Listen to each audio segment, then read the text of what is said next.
Hello, everybody, and welcome to another exciting episode of After the Fall, powered by the Cypher System and brought to you by Scryer Vision, the channel that you are currently on. I am Ryan Johnson. I am your storyteller and game master this evening, and joining me we have the yet-to-be-named party, though I am very much pushing for the name Nelly and the Nerds. So let's have our players introduce themselves, starting with... Hi, I am Claire, otherwise known as Captain Nellie DeLance. She is an impulsive rebel who rules the waves, and she is the... I don't know what role she plays in the party. She's the frontline... Instigator. Yeah, the instigator. Frontline person who pisses everyone off. The snake charmer. The trouble rouser. She's the aggro. That's what it is. She keeps it interesting. Use some MMORPG terms. She's the aggro. She's the aggro. I'm Erin. I'm playing Quinn. She's a creative seer who has awakened dreams. And yeah, she's just gonna have her moments where she just eats a lot of snacks when she's anxious. That's pretty much her job in the party. The anxious eater. I'm Tyler Lee. I play Corin Wisevale, last name that I just came up with a few days ago. He is the super smart and also super lazy explorer of the group. He's the one who, when forced to, which it seems like he's going to be forced to quite a bit, when forced to, tries to strategize, tries to keep everyone alive, keep everybody out of trouble using his smarts. And then I'm John. I play Isaac Patterson, who is the basically Doc Brown in the making. He's a young mad scientist, an inquisitive artificer who conducts weird science. And his whole deal is that he wants to try and make magic and technology work together in weird and in unique ways. Synergy. All right. Well, welcome, players. Glad to have you back. Now, in case you have forgotten what happened last time, you were wrapping up a day at school in the town of Newcastle, Minnesota. Now, for those of you who are watching for the first time, Newcastle, Minnesota is set in the year 2031, and it is a town in west central Minnesota after the apocalypse. In the year 2020, magic returned to the world and transformed all sorts of people into elves and dwarves and halflings and dragonkin and devilkin and just all over the place. A little bit of everything. Animals also changed into fantasy creatures. Dogs turned into unicorns and chimeras, and sometimes ate their owners. Usually it was the unicorns. As you can imagine, in that sort of situation, society kind of fell apart. So it's reformed a little bit here in Newcastle to the point where there is, in fact, still high school.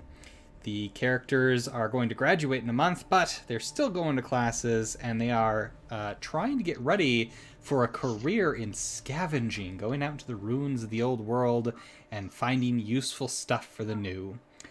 To that end, Nell started the afternoon off with a note being pressed into her hand, challenging her to a fight against Marcus, the school bully and local tough guy, who had been held back at least 2 grades. Hard to tell, though, because he's a halfling, so he still looks very small. After a brief discussion with her friends, everybody went out into the woods. Not necessarily to fight Marcus, but that was on the way. You had an encounter with him at a old covered bridge that was no longer covered.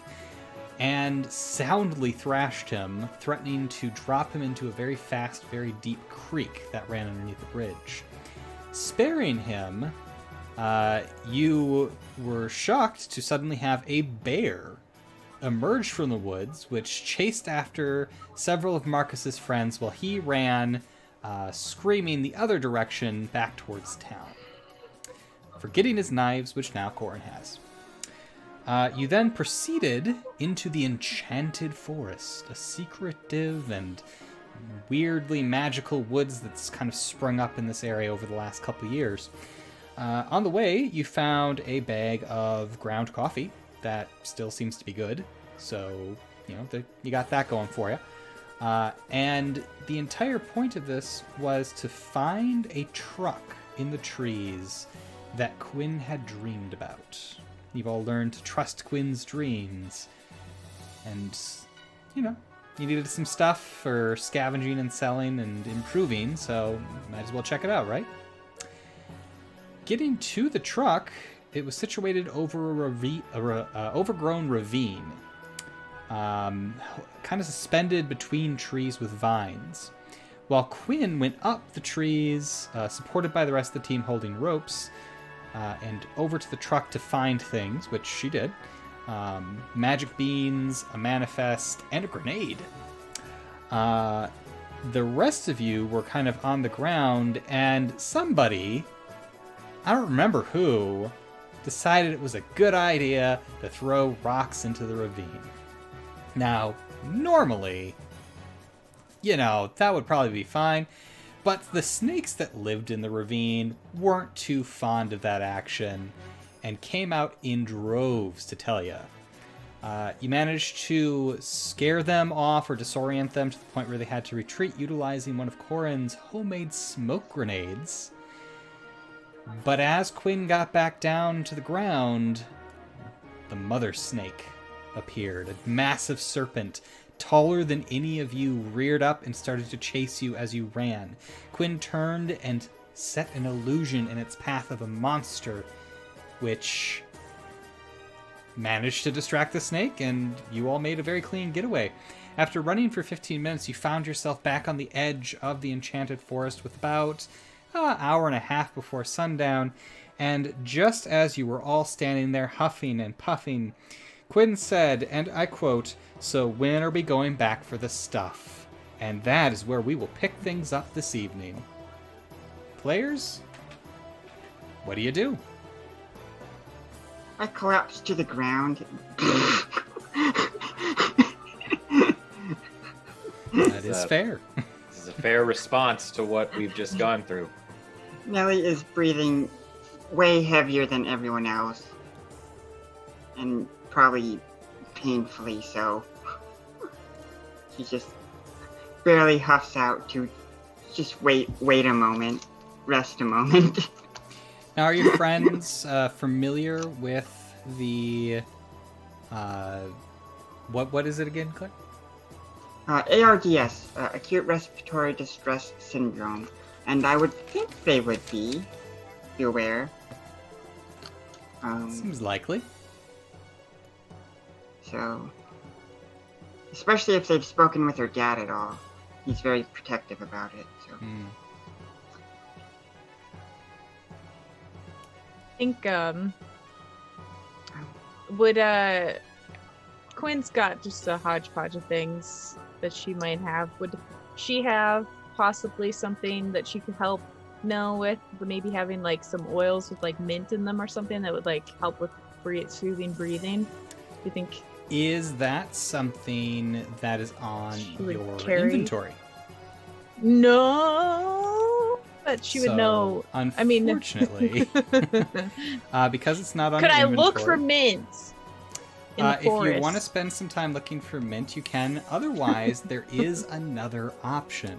Mm-hmm. You can spend 2 experience points to get a minor benefit.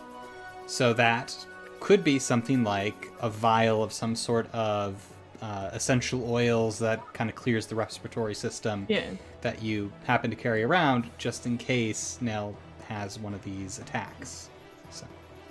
so I could spend some of my points. You could put 2 experience points on the table. I will collect Okay. them, and then, because you have some experience points to spend. I do. Yeah.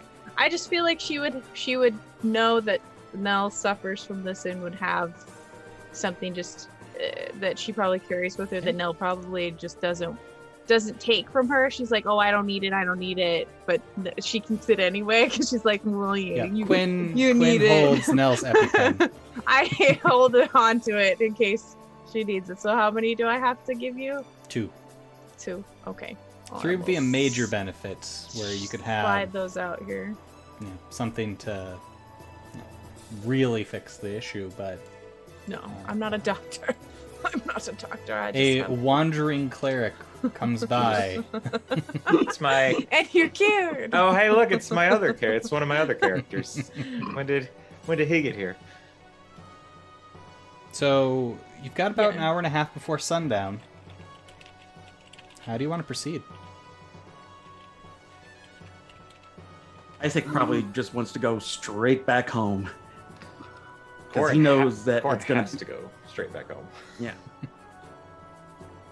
Nellie needs to go check on her boat and swim in the lake a little bit. You think you've got...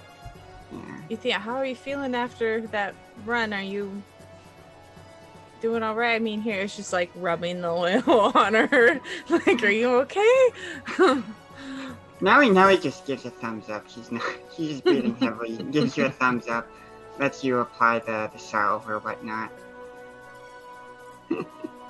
I mean, I obviously would like to come back maybe a little more prepared tomorrow for the situation. All right, guys, let's stop acting like we don't report this. This is a giant snake that literally... To who? To the town, to the military, to the guard. This is a giant snake that lives literally just a couple of miles from the town. People could come here. No, people could come here. They need to know about it. I'm not saying they're going to come kill it. I'm saying they need to know to tell people to not come this way. This is an incredible danger to the actual town. We could report it after we loot the semi. Now that I like. Is that before or after the snake kills us? It's not gonna.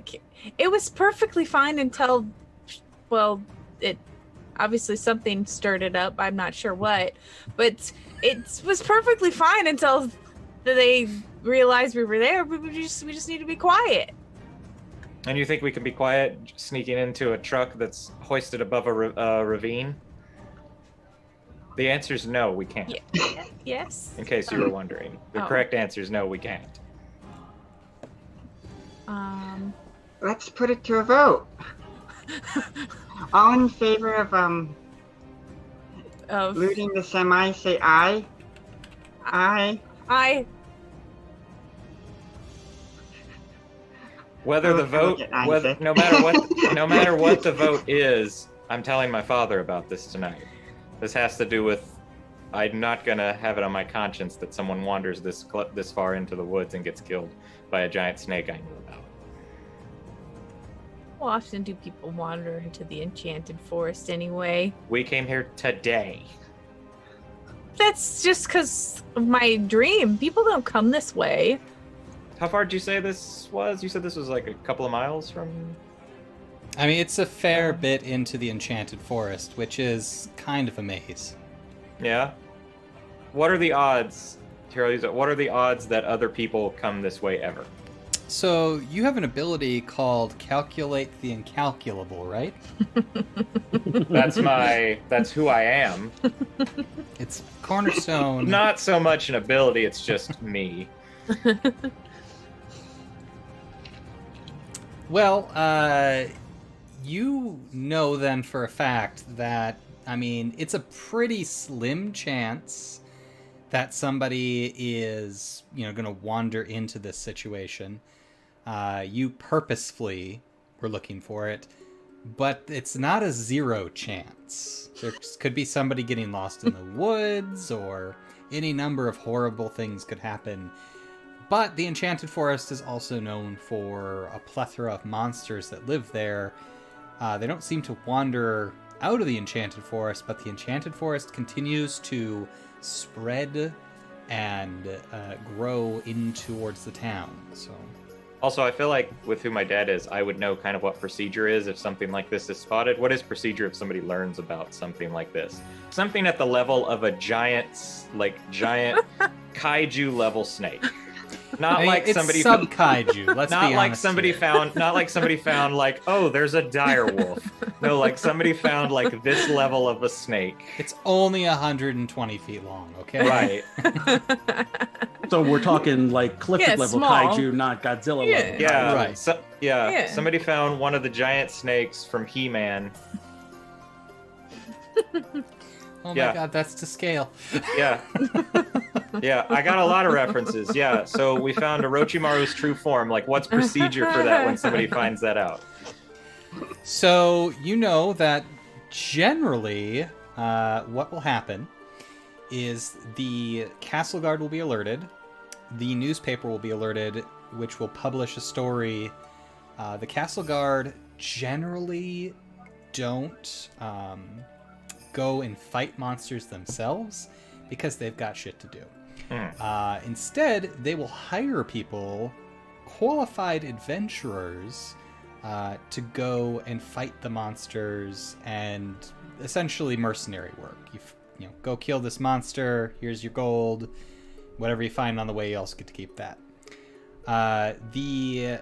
There is a group in town who has been sort of making themselves useful as these adventurers who like to, not like to go fight monsters because they have a sacred mission that they have to uphold, but the Knights of Pratchett have been serving as monster hunters for quite some time, since they arrived about 5 years ago.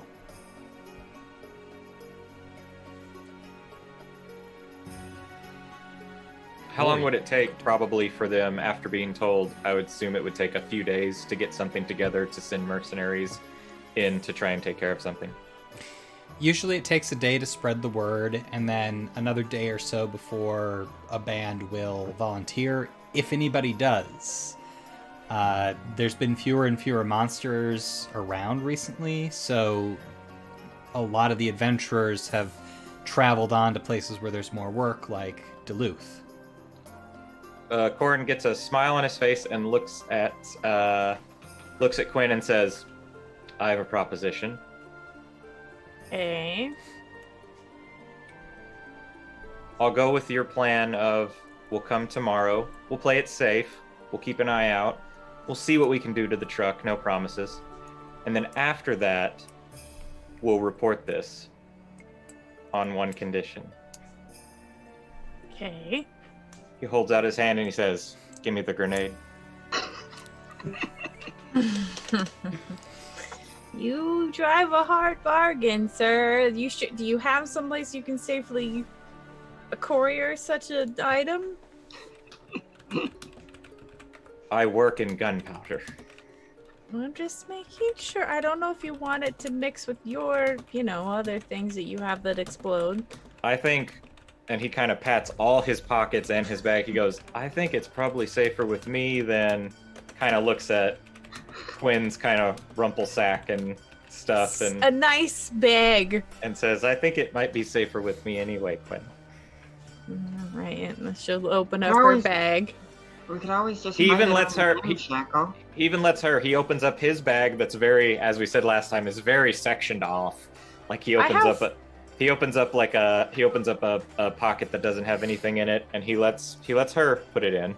Yeah, well, I have my own pockets too. Here, the individual pockets that I've made with clasps and things. I'm organized. She puts it in your bag. It's like, all right. He just zips it up, carefully puts it over his. He knows how to deal with. He's dealt with stuff like this before. He just kind of smiles and says, "Well, this was fun." I mean, it is kind of cool that it glows, though, right? Yeah, I have a feeling. And he looks over at Isaac. He goes, "I have a feeling you and I are going to have to take a look at this." Yeah, Isaac just nods along.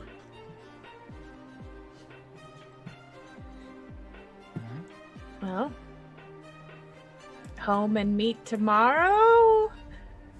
Yep. Tomorrow's school, right? Like what day? Yeah, is you do it? have a day of school tomorrow. It is currently a Wednesday night, so tomorrow will be Thursday. All right. So after school Okay. tomorrow, we'll meet same place. Let's get to walking back, and we need to discuss what we need to bring for tomorrow. That alright? We could just all say we're sick. I'm sick. I can't go to school, Mom. I'm going to. No? No, okay. I mean, you guys could do that, and you'd miss school. I'd still have to go. You could. Yeah, I'm You not can't- missing out on school. Oh, I'd love to miss out on school. My dad wouldn't believe me. Plus, I if we could- called I in could- sick, we would probably have to stay in bed all day, or else our parents would, know. Well, their parents are at work, are they not?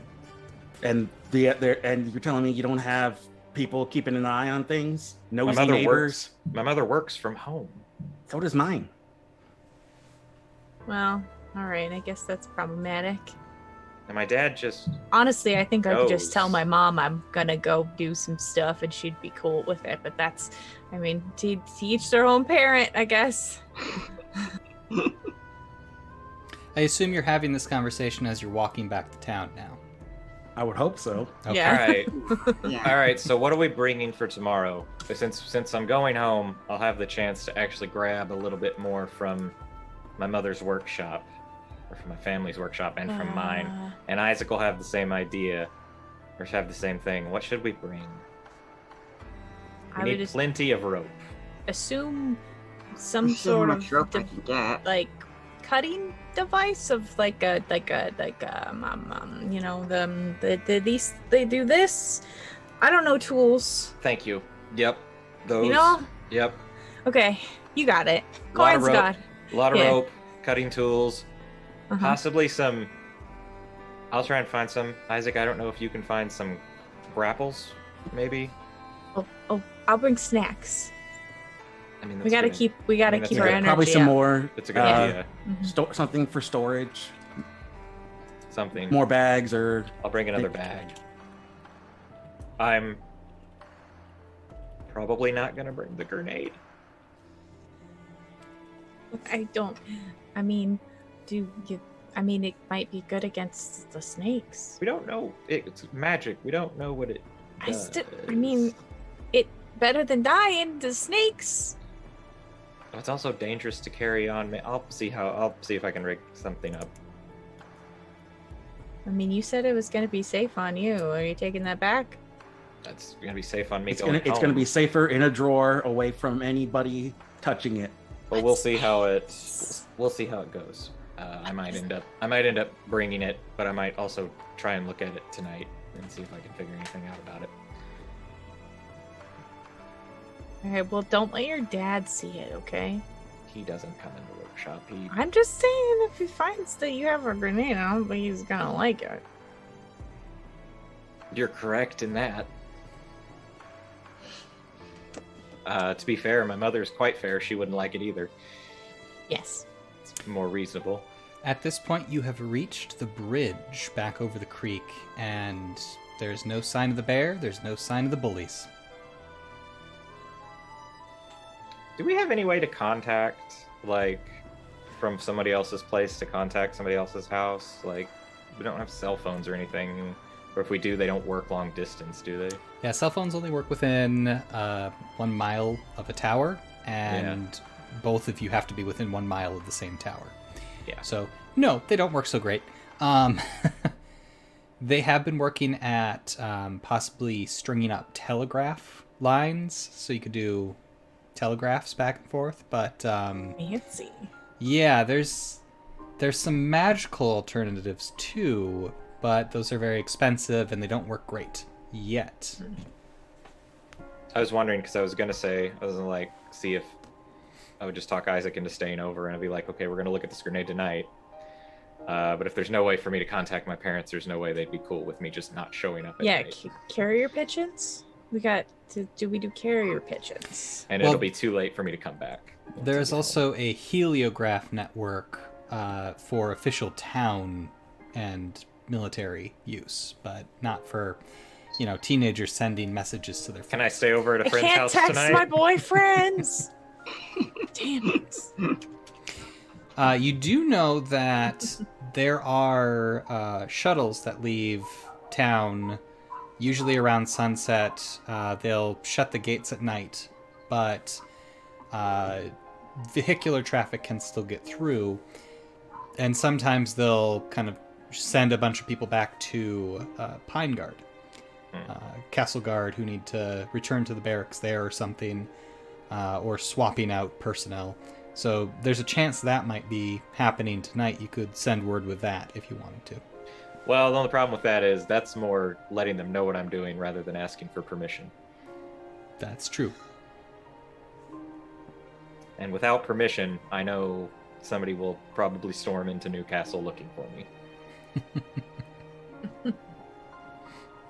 So, nope, that's a no-go. All right, so we're good. Everybody bring as much rope as you can without looking suspicious. Bring an extra bag if you can. And I think Isaac and I will take care of cutting tools, possible grapples. Really anything, if you can think of anything else that you think might help. Just try and bring it. We'll do the same. All right, so at this point, you've kind of gotten through the meadowy area. You're back onto the road that leads back into Newcastle. You can see the town wall at this point. The sun is about an hour, maybe 45 minutes, somewhere in there, before it's going to start to get dark. So, Time's that shuttle leave? usually within 15 minutes of sundown.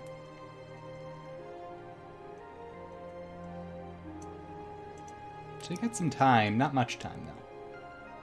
I mean, would it be quicker for me to just wait and take the shuttle, or if I just head there myself? Well, I believe you're 6 miles south, so probably waiting for the shuttle is your best bet. That's probably what I'll do then. All right, I'm gonna head for the shuttle.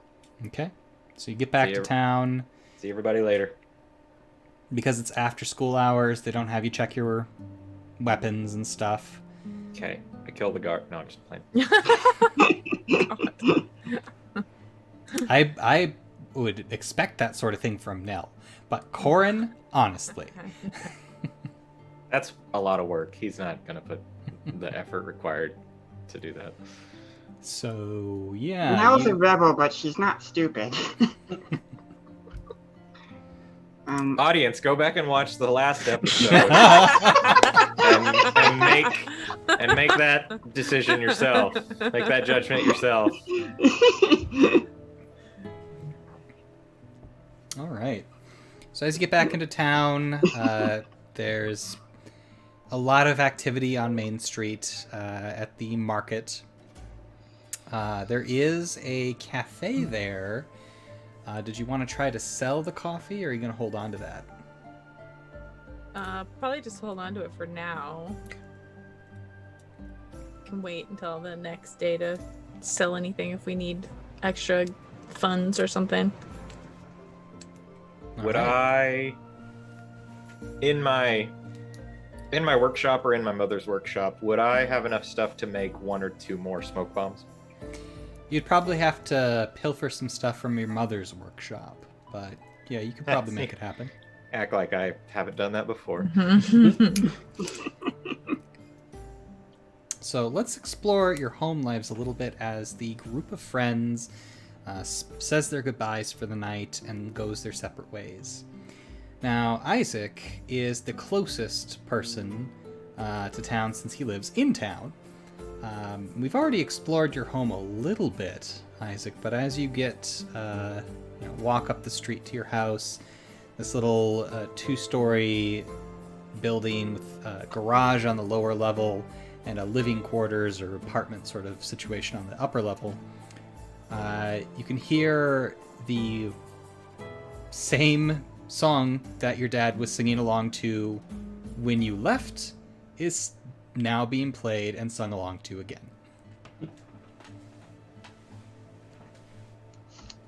I probably do the same thing, just pat on the hood on the car, let them know I'm back. Oh, hey, your mom said that the dinner will be ready in like 30 minutes. I'm glad you got back in time for it. Wow, it got really dark. How long have you been gone? Most of the afternoon. Oh, okay. Well, hey, did you do anything fun? Not too much. We just kind of took a walk around. Mel wanted us to do something, meet outside for something, and nothing much happened. Oh, okay. Huh. You look a little, were you digging or something? You look like you got a little dirty.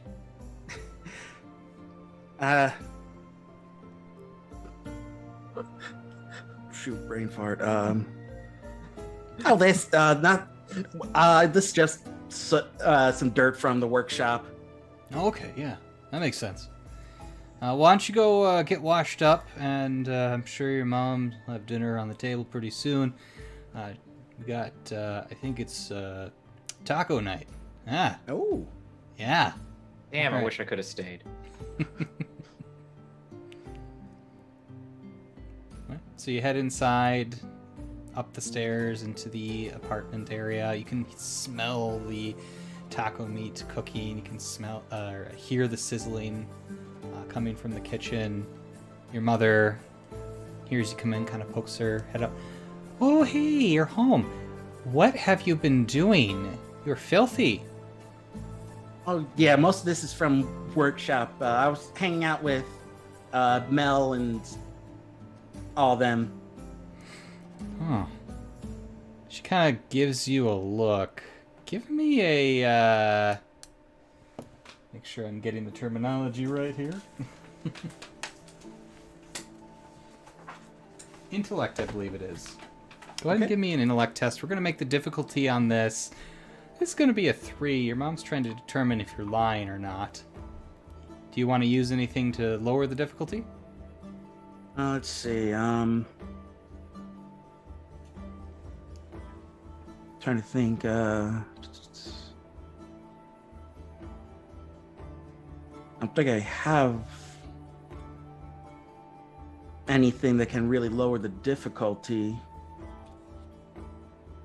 No. It's just a 9 or better is what you need then. Alrighty.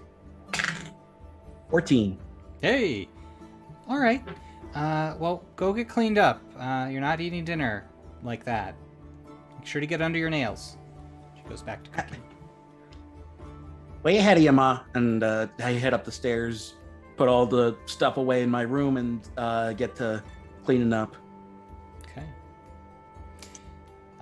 We'll bounce over to Nell and Quinn. There is another shuttle heading to your town. Do you wait for that? Well, Nell's gonna go and check on the ramshackle wherever we got that stored. That's back at in Breadseed in the village. Okay, yeah, and then we'll wait on she'll take the shuttle then. Okay. So what do you two do as you wait?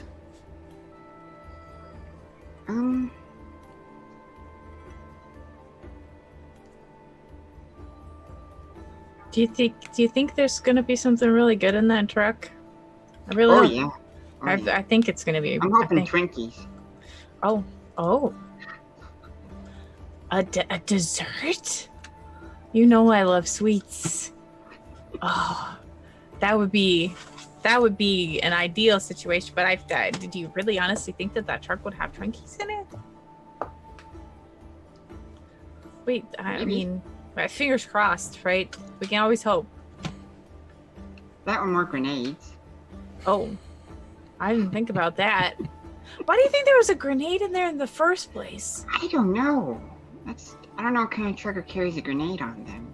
I don't eat. I mean, as much knowledge as I have of truckers in the past, they don't. It's not really a hot history topic, but I'm pretty sure no one ever said anything about them carrying grenades. Nah. Well, maybe he was just, or they, or she or whoever was driving it is just really paranoid about driving a truck and just is extra careful. They had a grenade ready to go in case, I don't know, giant snakes. Unless it's one of those, what used to be one of those decorative grenades that then became enchanted when the fall happened. You mean kind of like the hula girl? And she pulls out the hula girl. Oh yeah, you should put this in your boat. I'm definitely putting that in the boat. Yeah. That would look great. So as you're having this conversation, waiting for the castle guard who are getting off shift to get to the shuttle, they're kind of standing off to the side. You hear, Nell! Oh my gosh, Nell! I'm so glad I caught you. And this skinny British kid rushes up to you, flame red hair, bit of acne.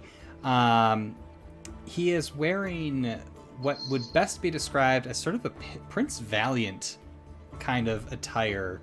And he is carrying a sword.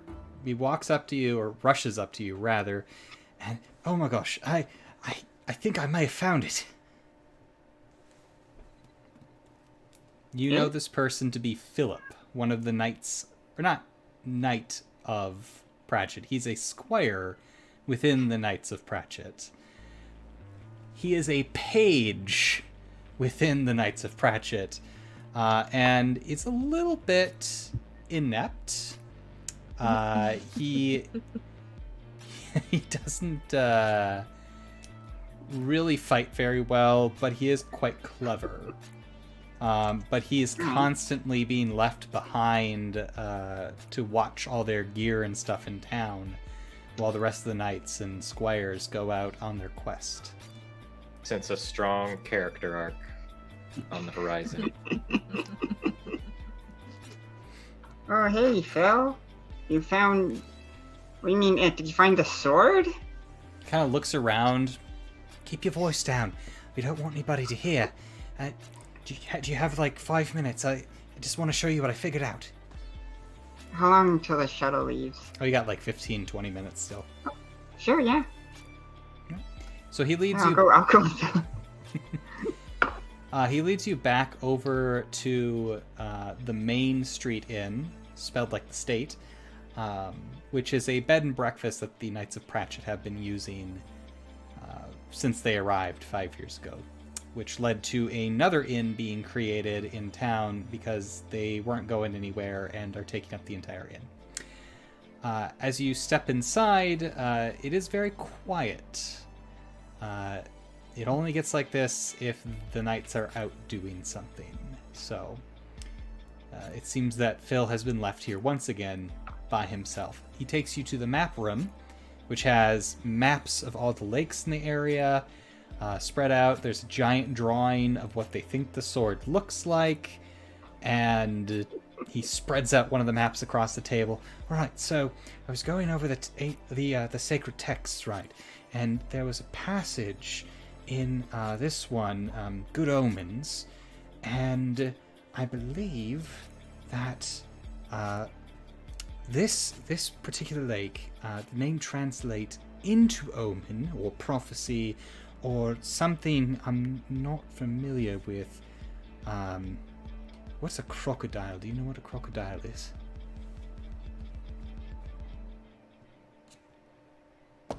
Would know? I would assume Nell would know what a Nell would crocodile know. is. No? Yeah, it's not a whole lot of them up in Minnesota, but That's good then. yeah, crocodile's a great big reptile, lives in the water. Lots of teeth. Have to watch out for that. But I think this might be the one. He kind of lays out his argument to you and to Quinn. What do you think?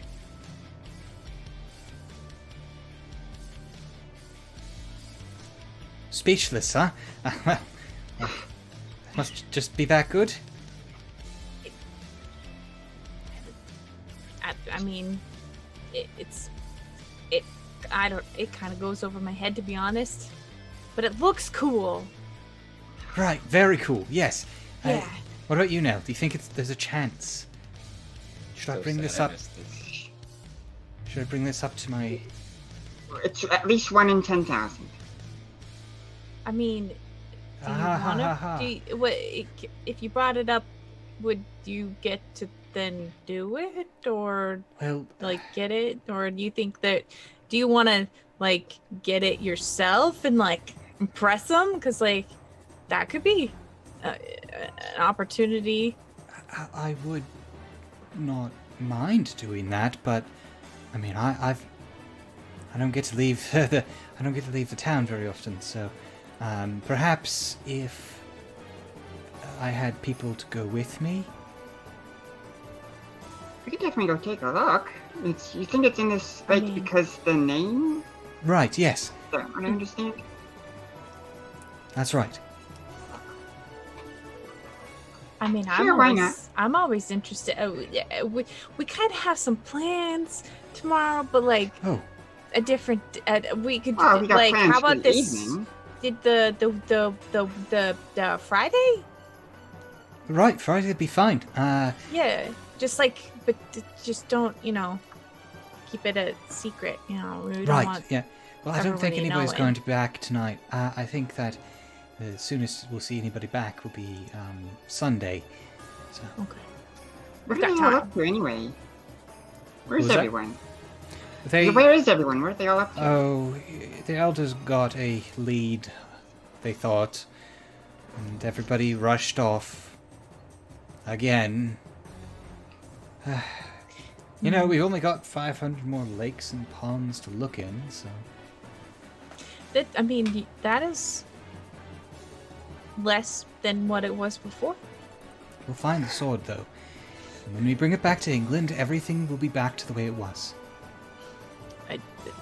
Yeah. Oh. My, it's gotten quite dark. You may want to Yeah. hurry if you need to catch that shuttle. Thank you so much. And Friday, right? Yeah. All right. Right? Yeah. Let's meet, not here, though, right? How about the northern gate? Sure. All right. I'll see you then. See you, Phil. As you head out, you're able to catch the shuttle and head back to Red Seed. We'll come back to that in a little while here. I need to make a note. Helping out on Friday. Okay. That's certainly less than there was. It's not very helpful. It's like, what do you say to that? Really, like it's not much you can say. Yeah. What was the name of the lake? I didn't actually say because I need to look up a word for omen or prophecy or crocodile. Soon to come. So, all right. So Corin, you are able to catch the shuttle, and it is a quiet ride back down to Pine Guard. Not terribly far. It's basically just a trailer piled with hay bales, being pulled behind a pretty beat up truck. And there's about a dozen guards currently sitting around, but they're all being very quiet, and a number of them kind of like keep pointing at you and then whispering to each other. Like very obviously. Oh yeah, absolutely. You're a pretty observant person, Yeah. so That's fair. I just, after like the second or third time that I notice one of them point at me and just kind of look at me, I just out loud go, "What? what? I thought you said something. No, I didn't say nothing, man. Oh. My mistake." You're the general's kid, right? It is my honor. Huh. How come we never see you at like any of the auxiliary events or anything? Dad has me doing other things. Okay. All right. You know, really wants me to follow in his footsteps. So he's Of course, yeah, he's a great man. yeah. So he's got me doing special training. Under Oh. him. Okay. Like what kind of training? Oh man, just special firearms training. Oh wow. Yep. Tactical close quarters combat training. Huh. Yep. We go and explore over in the outside of town quite a bit. You ever run into anything? Oh man. Let me see. I lean in, and I kind of Yeah. go. Yeah. You ever heard of a 40-foot long snake? Well, I know what those words are, but no, I've never Oh. seen one. Well, let me tell you. You hope you don't. Have you? They're fast. Oh man. Mm-hmm. Wrap around you quick too. His hand kind of grips the hilt of his sword a little bit harder. We'll keep an eye out. Dude, yeah. At this point, the journey is reaching its end as you arrive at the village of Pine Guard, the fort looming over it, constructed from an old freeway overpass. And your house is inside the fort. So, Corin, as you and the rest of the guards disembark, do you go right home? Yeah. That's where my workshop is. That's where Mom's workshop is, and that's where, sadly, the parents are. Well, sadly one of the parents, perfectly fine. Another parent. Okay. So, as you get home, I wonder if walking- that little story will come back to bite me in the ass. we'll see. Sure, as- probably not the first time. Nope. You walk through the town, through the gates of the fort, up the ramp to the essentially what amounts to the closest thing the town has to an actual castle. And as you walk up the several flights of stairs to get to your family's living quarters, you can hear soft classical music playing inside, which is your mother's favorite. As you walk through the door, she is currently sitting at a desk in front of a window, buried in paperwork. You do not see your father. Hey, Mom. Oh, hey, Corin, welcome home. Oh, you all right? You look, did Mr. Patterson put you to work or something? Because you look real dirty. Mixture of work in the shop and a little bit of scavenging, just right on the outskirts of Newcastle. Not too far out. No, not too far, but you know how Nell can get sometimes with some of her ideas. Yeah, she is a wild one. What, did you find anything good? Nothing really. We think we might go out a little bit further. I hold up a hand and I go, not too far, not too much further, but give it another She pass. gets up from the desk and pulls out an old map that she unfolds and kind of spreads out. Whereabouts, you thinking? There's shading all over the map of areas that they've already scavenged. I walk over and I almost go to touch a place, and then I kind of step back and I go, "You're not going to send guards out to follow me, are you?" No. Well, I mean, I wasn't going to, but The answer to the answer to that question could get me to point to a more accurate place on the map, Mother. Give me a 2 difficulty intellect test. Okay. Nope, we're not rolling that. 16. 16. Okay, yeah, you definitely beat a 6 on that. All right. No, I know you're a grown boy and a grown man and everything, but I worry.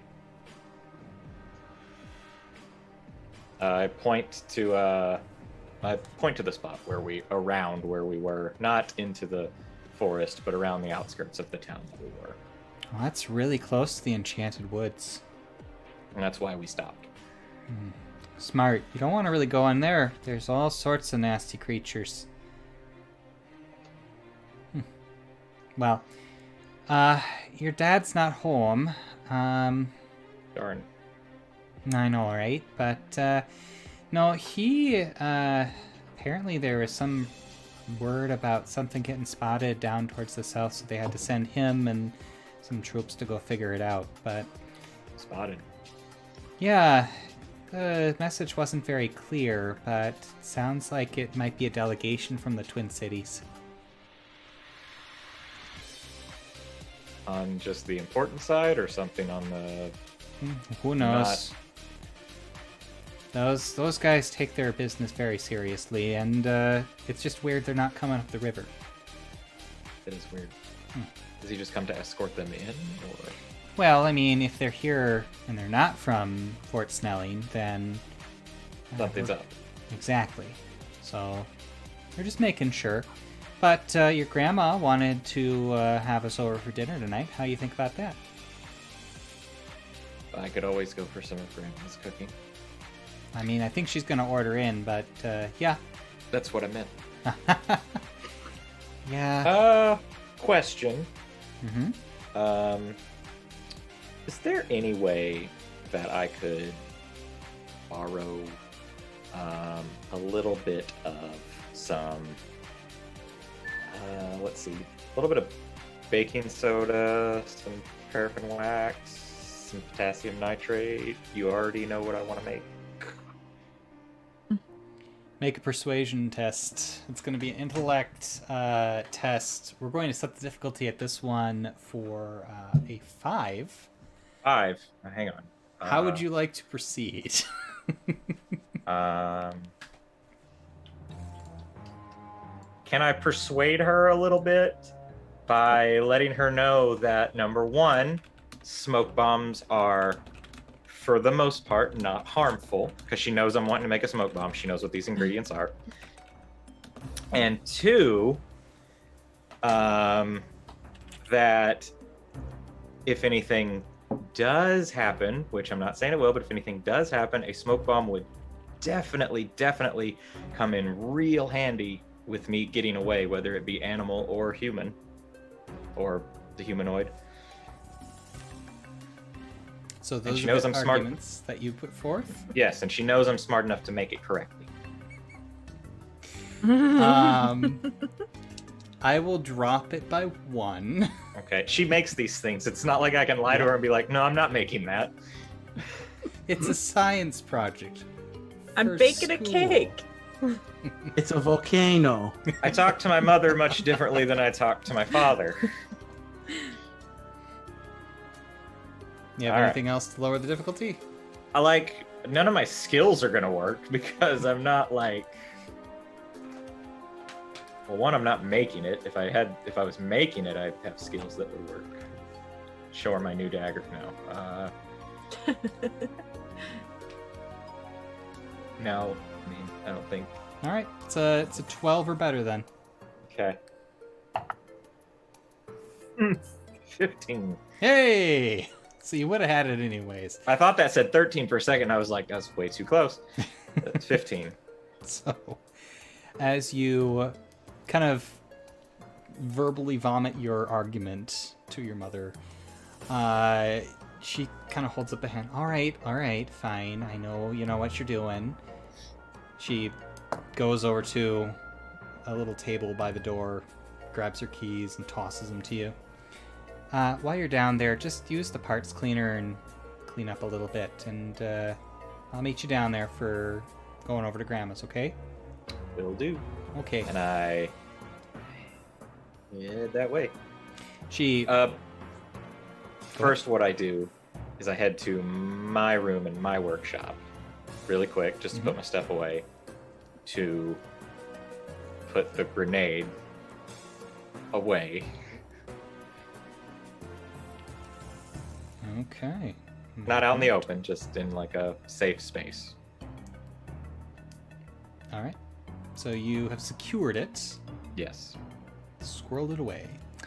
And I don't feel terribly bad. There's gunpowder other places in this house, so if something was to go off, chances are it wouldn't be the grenade. So as then you're I'll head down. as you're getting ready to leave the apartment, your mom says, "Oh, hang on." She walks over to you and just kind of like pulls you in and gives you a kiss on the cheek. All right. I'll see you in a few minutes. See you in a Not few. too much, Corin. I understand. When have I ever taken too much? Mm-hmm. Bye. And then I just turn and walk down there. All right. We'll come back to that in a moment. Let's bump back over to is it Patterson or Peterson, John? Patterson. The Patterson family sitting down to a nice taco dinner. You've gotten cleaned up. What is nightlife like for Isaac's home, or in Isaac's home? Fairly quiet. His mom is usually going through the business of the past day and planning for what needs to come up next, making schedules and all that. His dad is usually either got his head stuck in, like, if he's still working on mechanic on a job, he's usually still like up in his own head thinking about, well, what if I did do this thing? If it wasn't this, and it may have been, yeah. So it's small talk around the dinner table, and then they all kind of the parents are usually sitting around I guess the office, where the dad probably does some basic like organizing, scheduling of his own for like the business side of things, making sure he knows what to do for the next day, what kind of parts he may need, and then the mom is just going through all of that paperwork as well, and then Isaac's just off in his room, little makeshift lab off to the side, and working out, probably taking a look at that watch again. Okay. So you've got the watch out, you've got it mounted into a little device to hold it in place as you experiment with it, and you remember Corin's advice from earlier to change that one rune, and it bugs you a little bit that you didn't think of it, but it might work. So why don't you go ahead and give me an intellect test. The difficulty for this is going to be a 5 now instead of a 6 like it originally was. Okay. And then why is this? There we go. Now my character sheet wants to work. Does magic training play into this at all? Basics of magic? I would say that yes, it would. That'll lower it to a 4. Okay, that's 0 already. That's a 0 cost. Not tinker, because that's turning something into something. Oh, I guess I could utilize tinker, because I am trying to turn it into. What was I trying to turn it into? It was a watch that could. Oh, that would glow in the dark. Yep. So would tinker be able to do that? I'd say magical training plus tinker. Yeah, we'll give you another level lower for that. So yeah, we're down to a 3 level difficulty. Anything else? Okay. I have my science training in machinery. That So was just you've from already STEM. got 2 skills applied to it, which is the maximum number of skill assets you can apply. If you had a physical asset or help from a friend, that would also be lowering it. Which technically you do have Corin's help, which is why it already was lower level. Gotcha. Beyond that, Nothing else physical. Yeah, no. Alrighty. Yeah, beyond that, you could use some effort if you wanted to. I think I got it for right now. I already have the 1 intellect point used, and then we're down to a 3. So this should cover it. 14. That'll do it. So you have your tools. You're very carefully crafting. You can hear that stupid rock and roll music coming from the other room, laughter of your parents as they are singing together, doing dishes, and then all of a sudden, something just clicks into place. There's a sudden flash of light as the magic takes root within the watch. And now there is a glowing white ring all the way around the watch face.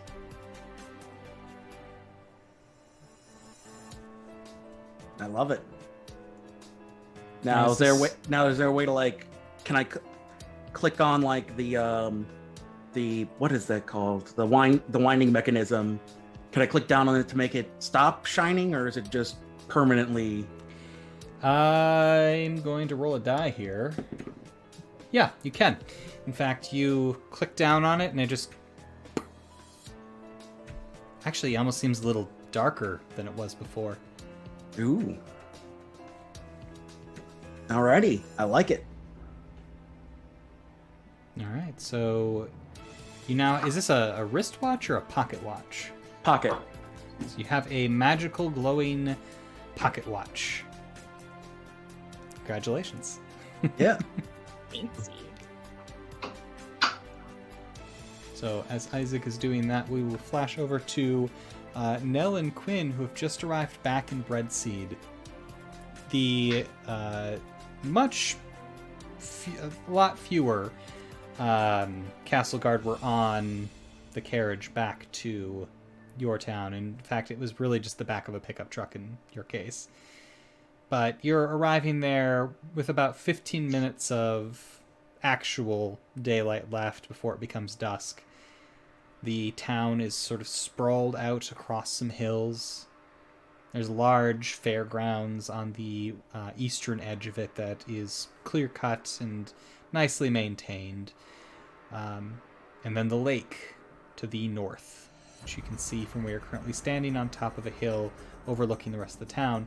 And beyond the buildings of the town, which are plentiful, though some in poorer state of repair than others, you can see the brilliant fields of red, large tracts of poppies planted and for what the town is named for.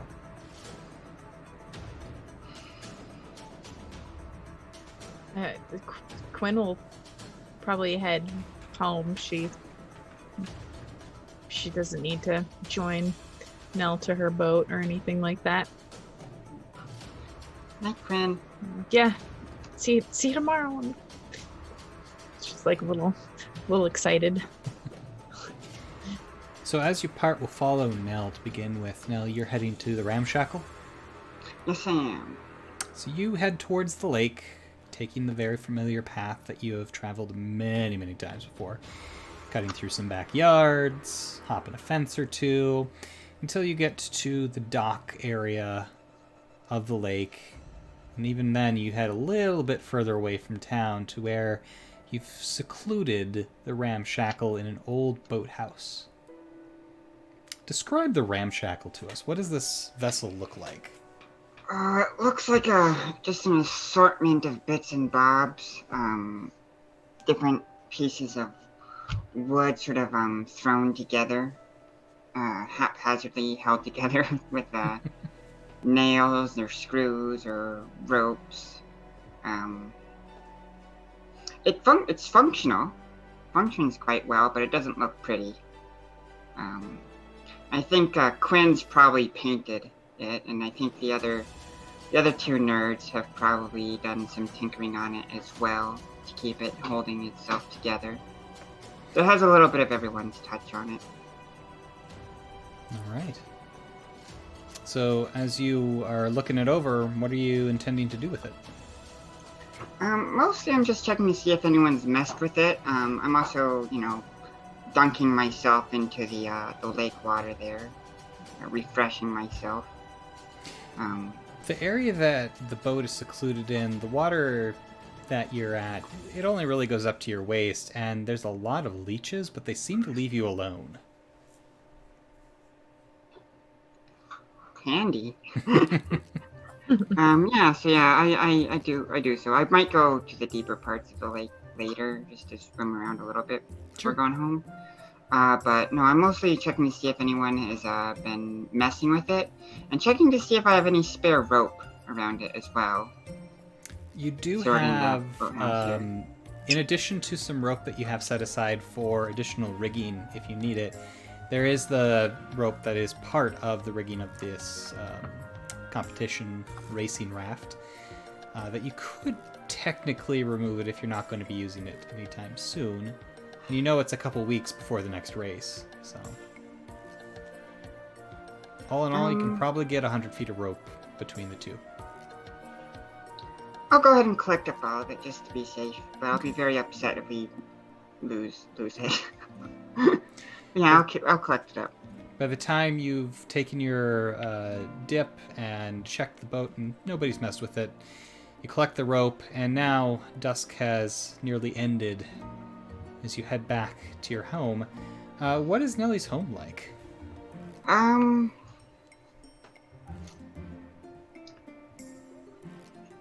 Probably well maintained. Her dad's pretty meticulous in most regards whenever he's not busy with his work. I'm not sure how busy his work would keep him. Probably fairly busy though. But Nell is probably just gonna climb in through a window into her room and try to avoid interacting with her dad as much as possible. So as you are approaching the house, you can hear voices. One of them is definitely your father's, and you hear a couple of neighbors out front on the porch. And you can kind of make out what they're saying. I don't know where she is. I mean, it's dark. I mean, should I go talk to the castle guard or something? And they're trying to calm him down.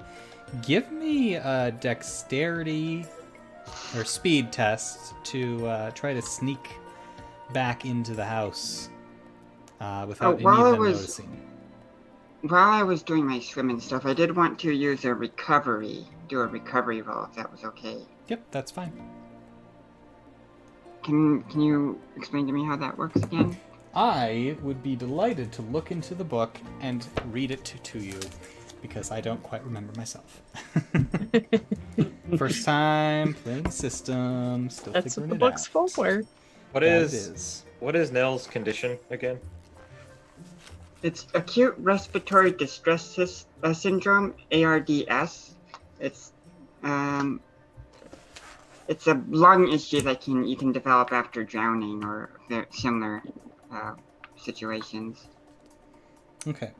It's acute respiratory what? Distress syndrome. Okay. ARDS, yeah. So because you aren't,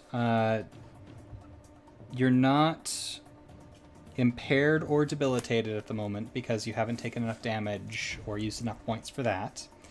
The first level of rest for this particular game is just one action. After that, it has 10 minutes. So you take your one action, you roll a d6, and that is how many points you get back in your pools. You can divide it however you want. Alrighty, well, we'll do the one action. That's 4. So I get 4 points back? Yep, you can divide that however you want. We'll put it all into Mike, that's super low. And then would I be able to do another one? Use the 10-minute one? So that'll be a 10-minute rest. So after the first one, you go to the 10-minute. And it does take a full day to drop these back down a level. Right. So, yep, you can go ahead and take the 10-minute rest. Alrighty. Another d6. That's another 4 points. Okay. We'll put that into speed. And that'll be good. All right. For now. So now we're going to have you do that speed test. And it's going to be a difficulty 3. Alrighty.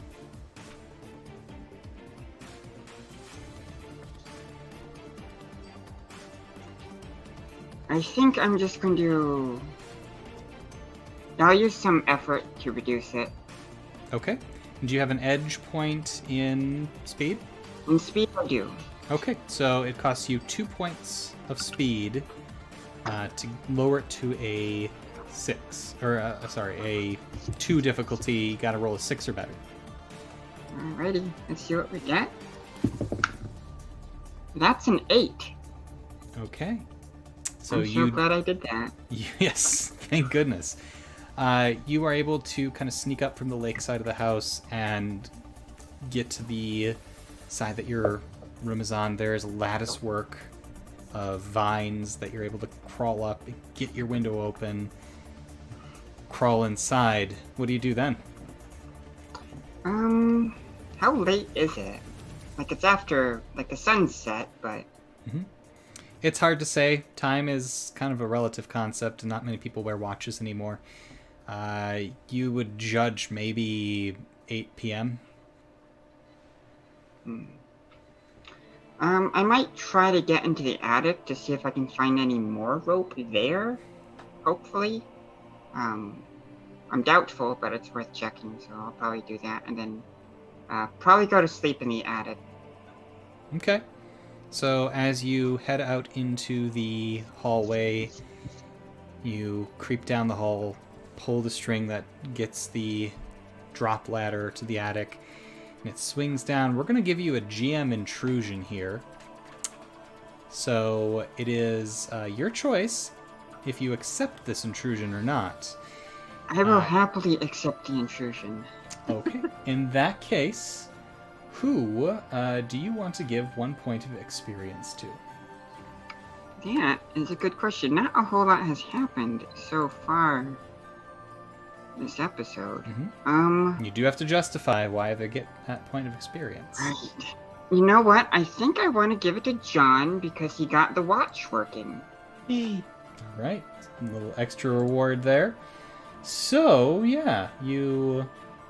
Actually, I also owe John a experience point because you accomplished a goal that your character set for himself. There you go. So, the ladder falls, but it creaks loudly as it does, and you hear your father's voice. Now? Now, is that you? You hear the door open, footsteps on the stairs very quickly. Doot, doot, doot, doot.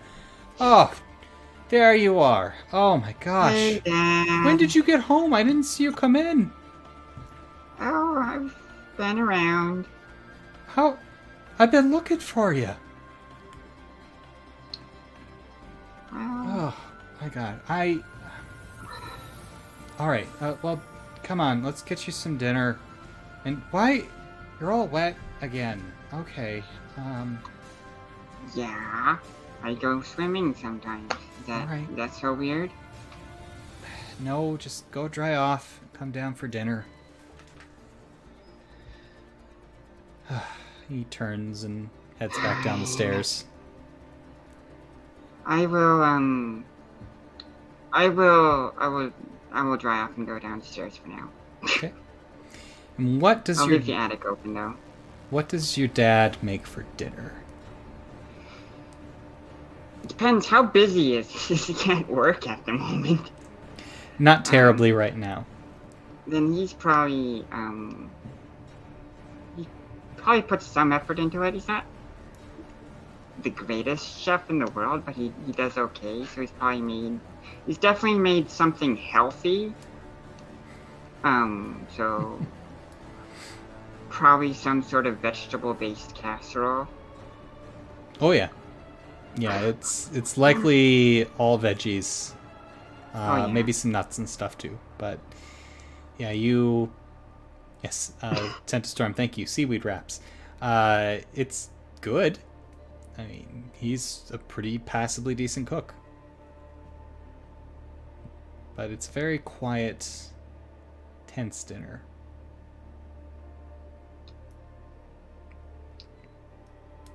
Meanwhile, Quinn, you go a different direction when you get back to Breadseed. And what is Quinn's home like? My mom is a lot more eclectic than the rest of the bunch. She's got her own little herbs and things she grows, and she sells perfumes and oils and makes her own makeup to sell to some of the ladies in town. So when I get home, it always is smelling like some fragrance of some sort. The house just permeates with fragrance, and she loves to cook with her herbs, so it always smells like something. There's always a scent in the air. All right, and it is a very pungent aroma tonight. As you get home, you can smell it a block away, and this is why you don't actually have any neighbors. A lot of the neighborhood that surrounds your house is abandoned. You're kind of on the edge of town too, but it's isolated, but pretty safe, mostly.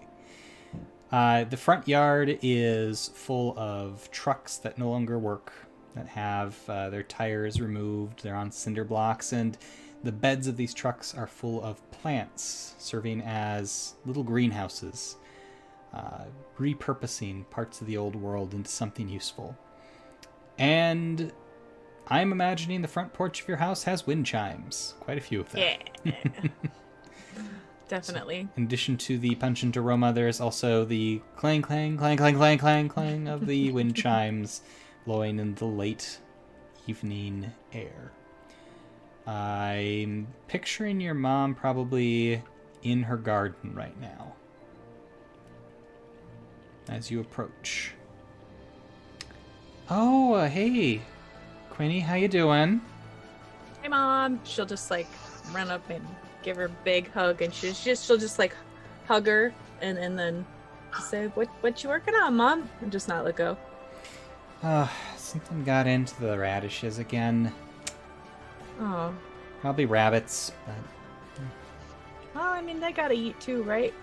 that's why I leave out the The scraps extra for radishes. them. But I know, but they're growing, and I mean, you know how bunnies are. They multiply. yeah, they do.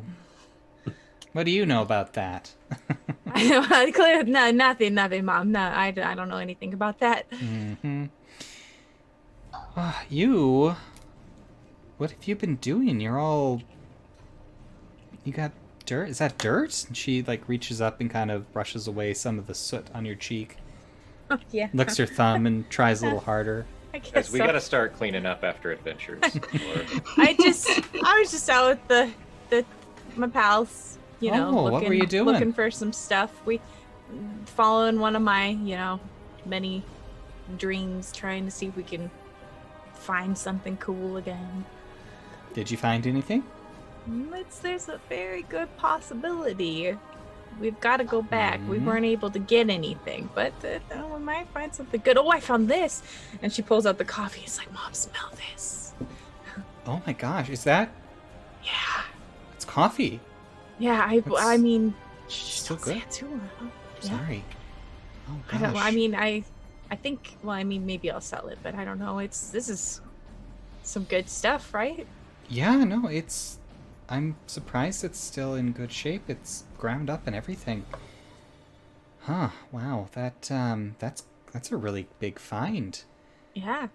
Good for you. Thanks. Well, are you hungry? Yeah. When- Oh, when did it's it get always. Like I don't know, 10 minutes ago. Oh, maybe? okay. I don't know. Well, let's see if I've got any leftovers. Come on.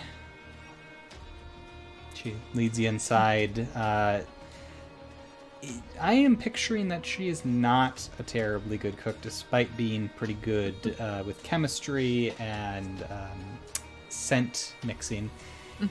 But she does have a lot of old world snacks with lots of preservatives and stuff in them that pops open a can of mystery food and puts it on the stove, and pretty soon you're having some Chef Boyardee ravioli that was made about 15 years ago.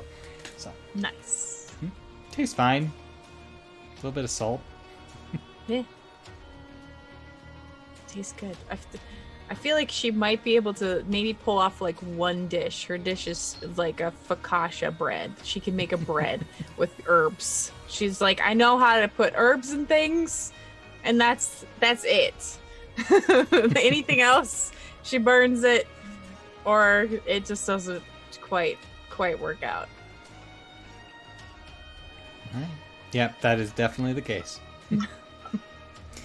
So, as you have your nice, quiet night in with your mom, eating dinner, we'll go ahead and kind of wrap this day up here. Was there anything anybody else wanted to touch on or have their character do before they sleep for the night? I have a few things. Okay. Who wants to go first here? Nell can go first. I just wanted to check the attic for rope. You do find a little bit, but it's very old rope, and it's kind of fraying. But it's another 10 feet. Alright, I'll take it. Okay. And since my dad knows I'm home, I'll just sleep in my room. Okay. First thing, how much rope can I find? Well, it depends. Are you pilfering that from your mom's workshop too? Because When I'm down in the workshop, how much rope do I see in her workshop? She has large spools of rope. Does it look like I could take one or two and it, like, at a glance wouldn't look like really anything's been taken? Yeah, give me an intellect test. I'm only going to set the difficulty of this at 2.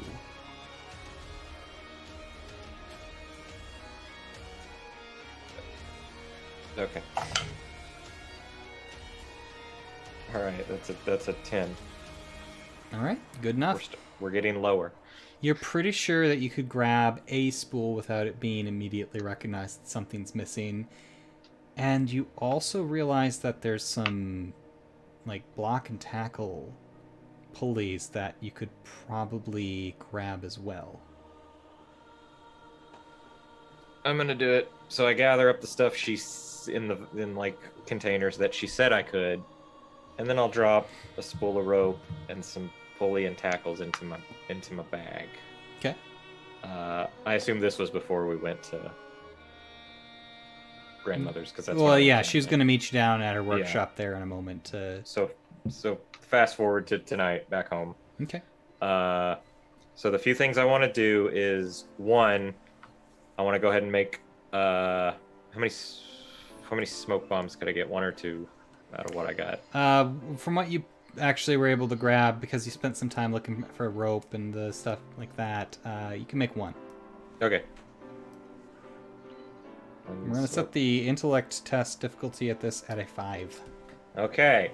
So, can I lower it? Can this be a tinker? Because I am taking things and changing them. Okay, so tinker. So we're at a 4. I know I have one more thing I can do. Surely. It's not a machine. It's not repairing. How about...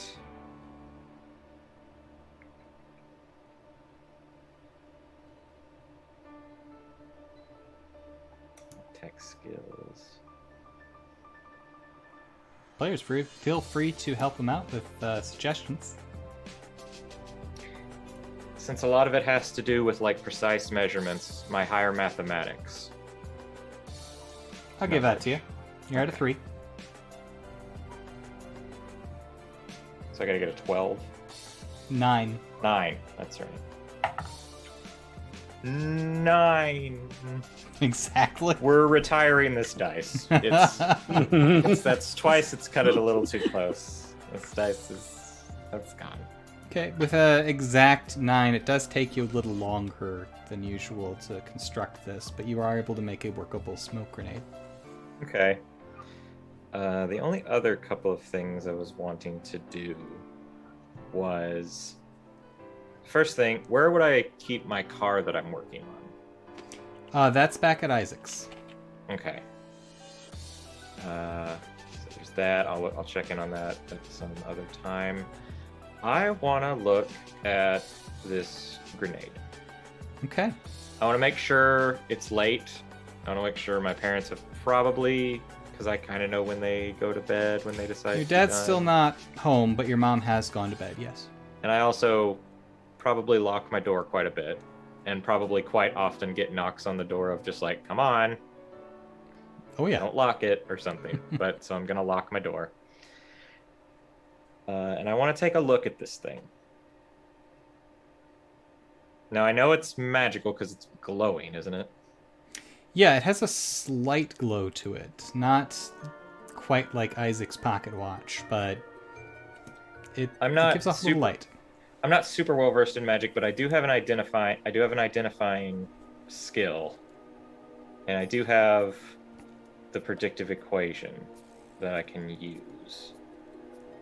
So can I see if I can, I guess just a really roundabout, seeing what I can glean from it before I start tinkering with it. What does the identifying skill do? Identify. Because you might not even need to roll for this. Well, I'm going to have to look in the book really quick.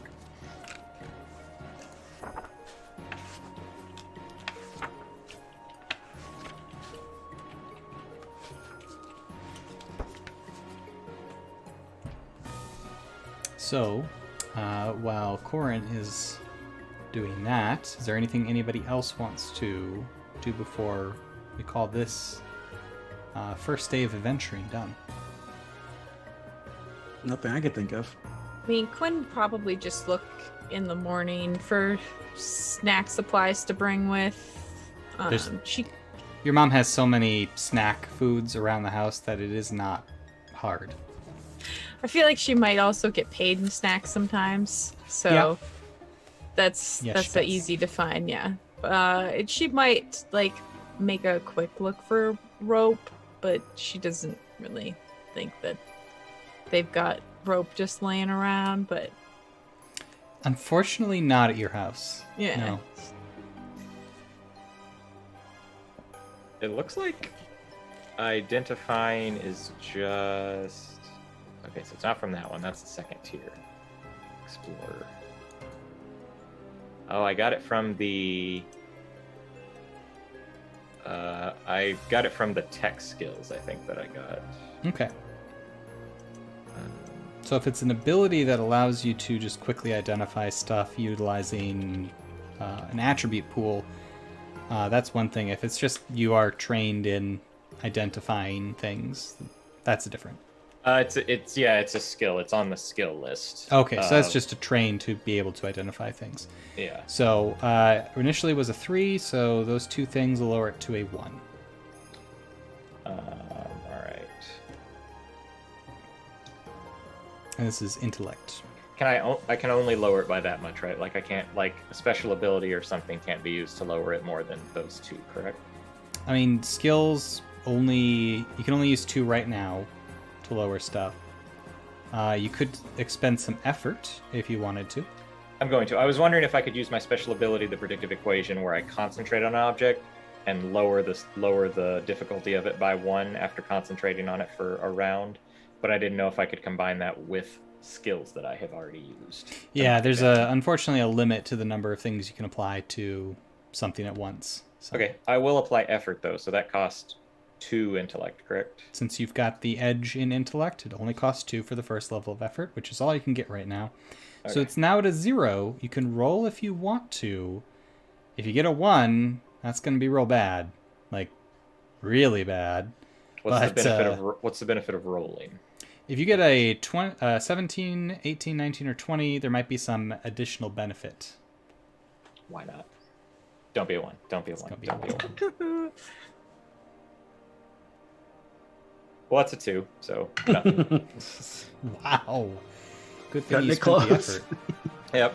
That's the story of Corin's dice tonight here. My goodness. You're able to figure it out. It takes a while, and it's about 1 in the morning when you finally do.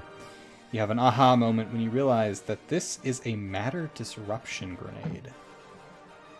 Roll me a d6. Yes, a d6. Okay. Mm-hmm.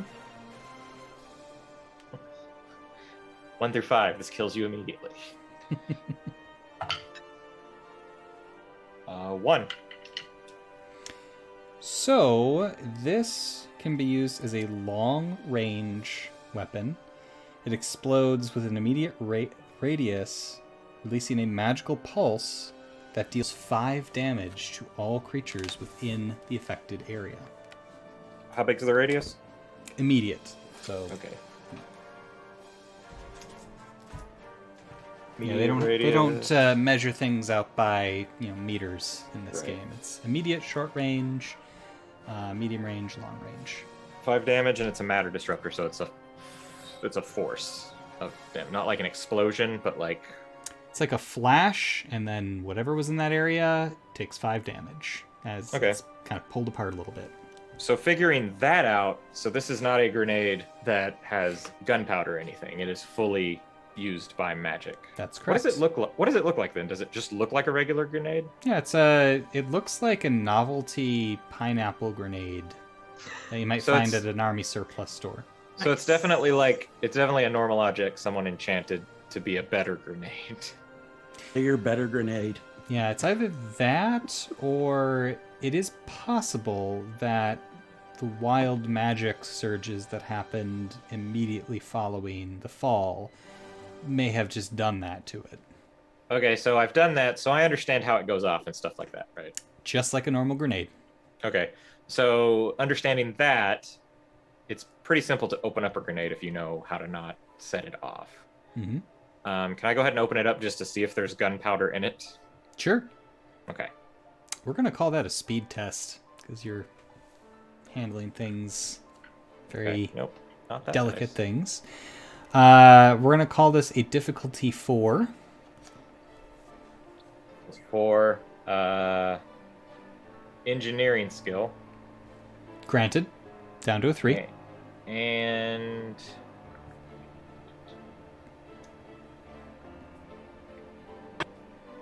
I feel like this would be the predictive equation. Like I'll use 2 intellect to really study this for like a whole round to make sure that I'm not going to fuck something up. So I think with that you don't even have to roll. It's the next time you interact with it, the difficulty of the related task is reduced by 1 step. Okay. So reduced by 2. I would also like to use effort. All right. So another 2 points, and we're down to a difficulty 1. A 3 or better here. Last dice roll wouldn't have cut it. 1 could be pretty bad. 14. Okay, you're good. You pop it open, and nope, there's nothing in it. It's hollow. About what I expected from a matter disruption grenade. All right, I put it back together and put it next to my put it back in its safe spot, and yeah, I think I'll take that with me tomorrow. Knowing what it is, there's no reason for it to. I can't use it for what I was going to use it for. I was going to just take the gunpowder out and use it for my own devices. It doesn't have any, so Sadly not. yeah. Well, this could come in handy at some point. So. All right, so as Corin turns in for the night and everybody else gets a good night's rest, we're going to go ahead and take our mid-episode break. So we'll return in about 10 minutes at about 8:43 for more adventures in the next day here in Newcastle, Minnesota. Stick around and we will see you soon.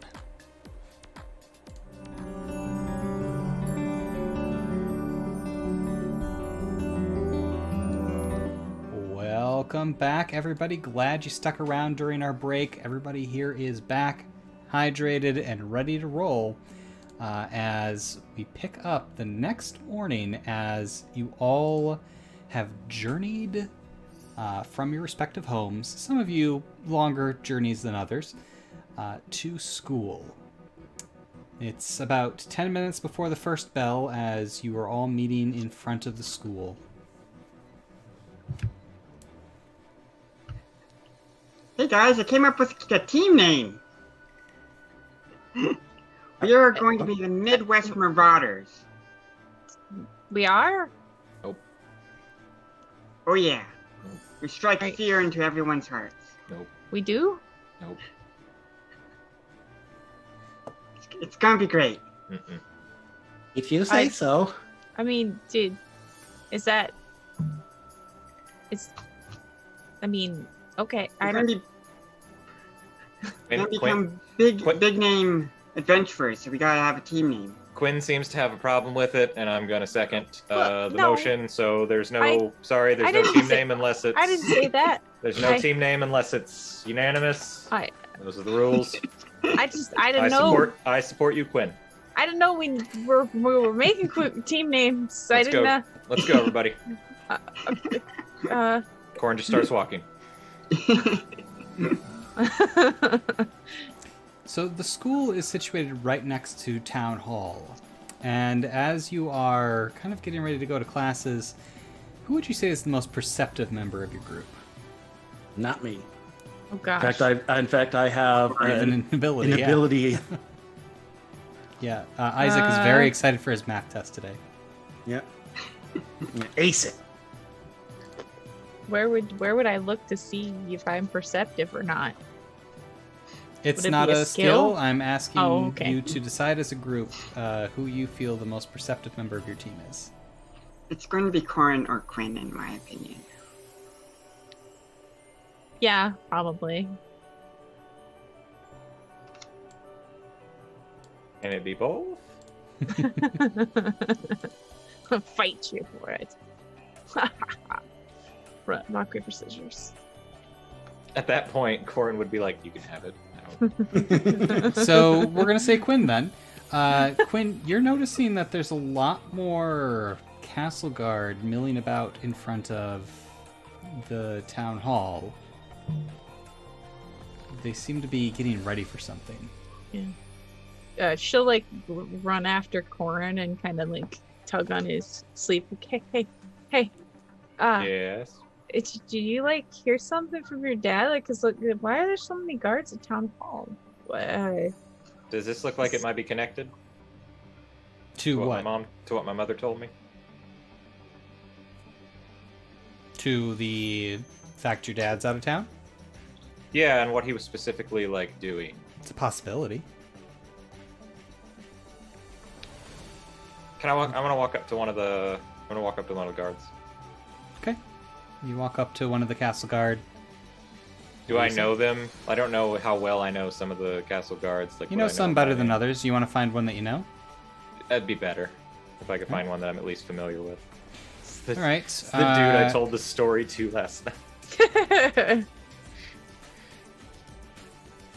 So you find a younger member of the guard. He actually graduated from school a year ago, and he's been doing okay. He's actually usually stationed out at Fairbank, so it's a little weird to see him here.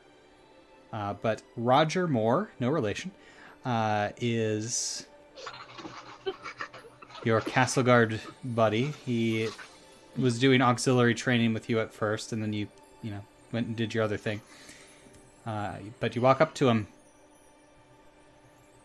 Roger, Hey, Corin. You okay? what are you doing here from Fairbolt? Oh, we're not, kind of looks around. Not really supposed to say. If you would like to try to persuade him. I would. I'll just kind of grin and be like, "Oh, come on, you know, we used to train together. Let me know a little bit so I can at least know what's going down." Okay, I'm gonna make this an intellect 2. Okay. Can I tinker? No, I'm just playing. I'll make him something on the spot. Origami. Yeah. It's a distraction. 10. Okay. All right.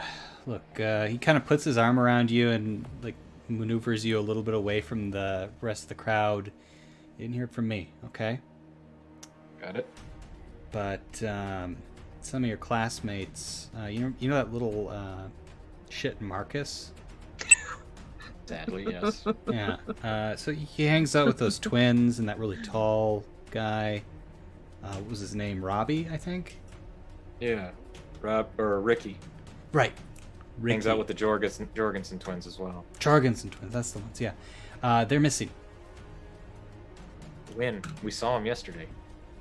You did? Yeah. Just Where? right Where? outside right outside town. Not very far. Well, At the bridge. at the old bridge? Yeah. Or what were they doing out there? Being dicks. The tracks. And Marcus came Did you home. expect a different answer to that question? Not particularly. Yeah. Marcus came home last night. He said that there was some sort of monster or something that separated them, and well, now the other three are missing, so we gotta go look for them. But you said by the old bridge. Yeah. Okay, we can... Yeah, we should probably be able to pick up that trail. Alright. Hey, thanks, man. Anytime. Good luck. Yeah, hey, you too. Good day at school. Yeah. He kind of awkwardly Yep. turns and goes back to the group. I walk back to the group. So, Interesting. Apparently Marcus and Ricky and the Jorgensens are missing. Marcus isn't. Or Marcus isn't. You remember yesterday at the bridge when Marcus was a baby and ran away from the bear? I remember. Well, apparently he's fine. The other three are missing. think the berry them? Bears do, but I don't know. I told him. Well, you I said told it them- yourself. They should have been able to take care of a bear themselves. Not they should have been able to get away. I told him we saw him. I told him we saw him by the bridge. So they went to the bridge. What? No, now there'll be suits around when we go for the semi. What if they follow us? Where the semi was is further away from the bridge. It's in the same direction. Yeah, but they're not. I doubt They're not gonna going go into that the direction though Enchanted from Forest. the bridge. Worst case scenario, if they ask where we're going, if we see Also, anybody, I'm sorry that I told them where innocent people who were chased by a bear ran off to. we could just tell them we're looking for them. Yeah. We're just helping out.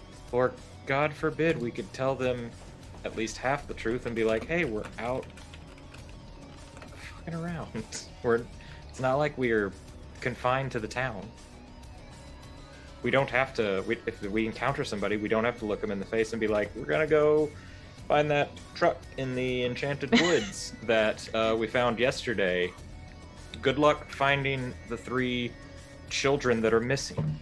I mean, we're basically adults. We're basically adults. I mean, we're adults. The 3 that are missing are acted like children. That's different. Their flesh bodies are adults. Their brain bodies are not. Is that the thing? You should write cards Thanks. for people I think. Art, you should write technical manuals. about people's bodies. This is a weird conversation. I'm gonna go. Anyways, At that point, the first bell sounds. It's time for class. okay. Here I go. So, as you all head to your classes, first period passes without incident. Claire, did you have a question? Nell's not going to class. She's gonna go. She's gonna try to snoop around the school looking for more rope.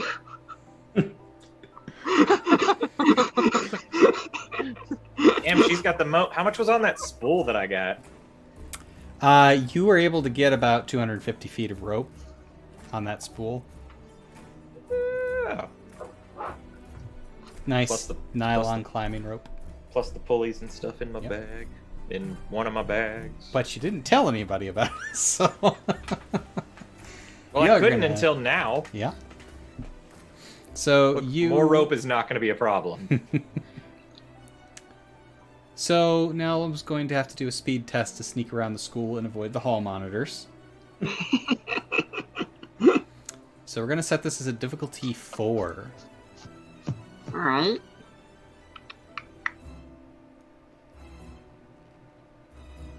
Anything you want to use to lower that? I don't know if I have anything, because I don't know if initiative or speed defense would apply to this. Not really, I don't feel no. like they would. That's more like getting out of the way or avoiding blows and stuff.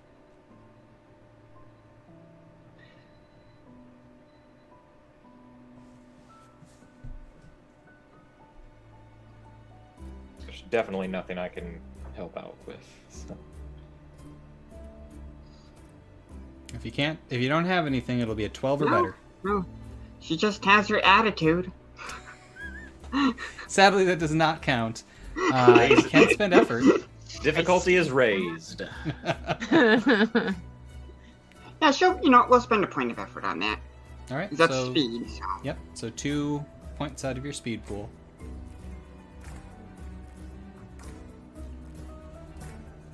And that'll be a 9 or better then. It's a 4.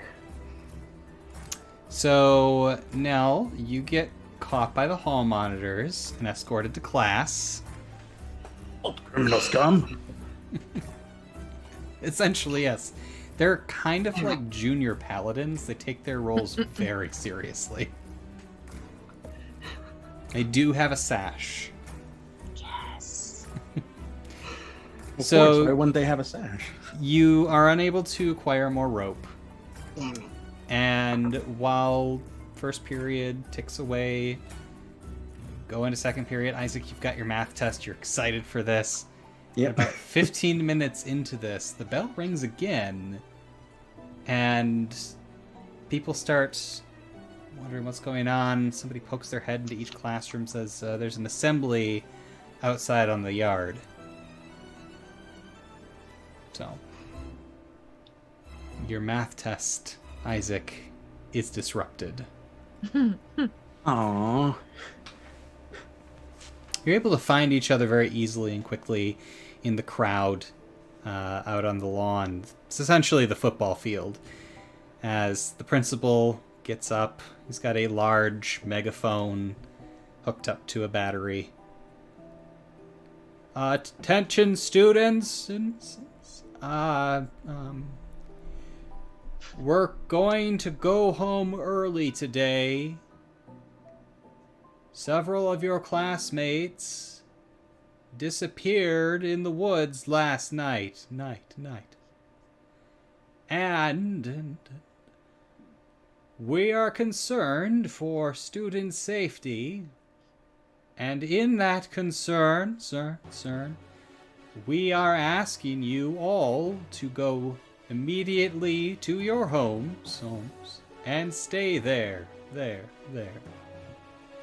You have 15 minutes to gather your things. You will be told whether or not there is school tomorrow, before you arrive. Thank you.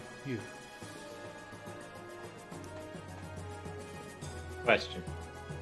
Yep. Are they sending us, like, home, or are they just dismissing class and we can do, like, what we normally do after class, after school is out? You can, but if the castle guard catches you in this case, they'll probably escort you home. Oh no, the first time I've been escorted home by the castle guard. Hey, Dad. Oh no, the first time I've been escorted home. There's not a single one of us in this group that hasn't been escorted home at least once by the castle guard, I guarantee it. I don't know. Quinn's pretty. No, you associate with this group. I didn't say it was your fault, but you Oh, definitely okay. got escorted home by the castle guard because of associating with this group. It's probably mostly Nell's fault. I just naturally assumed it was Nell's fault. Yeah, Just Every keeps time. throwing pebbles into ravines, you know? the amount Picking of fights with halflings. giant snakes we have encountered. That's where the 40-foot long snake came from. Yeah, I didn't want to throw like the actual, from what you told me, the actual length of that's it. fair. I was like, let's give more realistic. Oh god, that story mixed with what actually happened today. Oh great, that's cool. I don't want to go home. Corin's got a little guilt going, huh? No, he's just like, oh, I told a story. I told a really far-fetched story about a large snake, but smaller than the one I had, and now people are missing, so this should be an interesting connection. No, I mean, he told them where they were. He's pretty much like, I mean, that's all he could do. Just be like, check there, that's the last place we saw him. Quinn, as you've received this news, you remember a dream that you had last night. Oh, You remember this old, dilapidated church in the middle of, well, not a woods. The yard is not maintained, the grass is long, there's little stones popping up every once in a while. The steeple's kind of lopsided, and there's an iron fence around the whole thing. You remember standing on a roadside, looking at this church with a red light emanating out from it, and you could hear a voice that you didn't recognize. You've never heard this voice before, crying for help. I've never heard the voice that's crying for help. You haven't. And the church is not familiar to me at all. No, unfortunately not. Okay. She would have taken time to have sketched some of that into her book in the Okay. morning when she got up, so she has it in her notebook. well, Okay. group, what are we doing? Are we taking this opportunity to... Yeah, early start. Let's do it. Yeah, I mean, we can. Valerie's so distracted with trying to find him that I think we could probably easily Won't even notice sneak us. around. Yeah. Does Quinn I've seem got distracted snacks. at all? Does Quinn seem distracted at all from what you said? She just kind of is just like, oh, well, I mean, this doesn't connect to my current situation. It's kind of interesting. She had put it in her book, so she'll remember it for later. Okay. I'll remember that person crying out for help later. It's fine.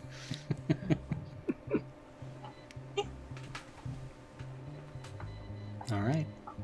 I see we're not playing the lawful good party. It's all about getting paid. Yeah. You didn't seriously expect Nell to be the lawful guy. No, I didn't. Corin's certainly not. His dad is. He's not. I mean, Quinn may look, sweet and flowery and innocent, but But she is. she's just thinking about that bank. All right. Well, let's go. I gotta go get my. Onwards. Well, let's meet out like last time. I gotta get my guns and my daggers. All right. So you all go to your respective gates. You grab your equipment. You make like you're heading home, and you quickly make a beeline for the western gate. Mm-hmm. Isaac, since you live in town, as you get to the western gate, one of the guards stops you and says, no. No one's supposed to go outside of town unless they're from another area. There's no way you're from Jorgensen, so... Sorry, kid. You're staying in today.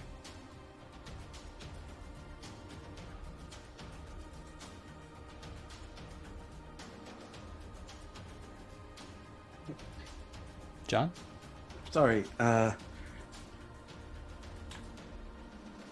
Like I said, I'm a bit out of it. No, it's okay.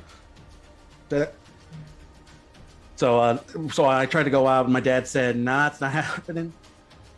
Not your Basically? dad, one of the guards at the gate. Okay, so was I there first, or are we all there right now? Your friends are gathering on the other side of the gate because they walked around, but because you're from town and they know you're from town, Ah, Can we say he came to the gate with me? To my gate? you could say that. They stop him there, too. I'll say, yeah, but he's coming to my place. We'll have to check that with his dad. All right. Wait here. It takes a little while for them to send somebody to go talk to Mr. Patterson. Are we still? Is there a guard like still there with us? Yep. Okay. Yeah, that wouldn't be that easy. I mean, is he like right up on us, or are he and I back enough to where like we could chat and not be like within earshot? You could chat and not be heard. Is your dad still pretty absent-minded to the fact that he'd probably just forget and say that he told you to come stay at my place? I mean, you know my dad as well as I do. So it's probably fine. That's kind of what I was counting on. I imagine they'll get there, and he'll obviously, rightly, not remember telling you that, but think that he forgot. Mm-hmm. 5 minutes pass. 10 minutes pass. It's a full 15 minutes before the guard comes back. I'm like, did your dad kill him? He has on purpose. A large mug with some hot beverage in it and a small wrapped parcel of coffee cake or crumble cake as he looks very perplexed.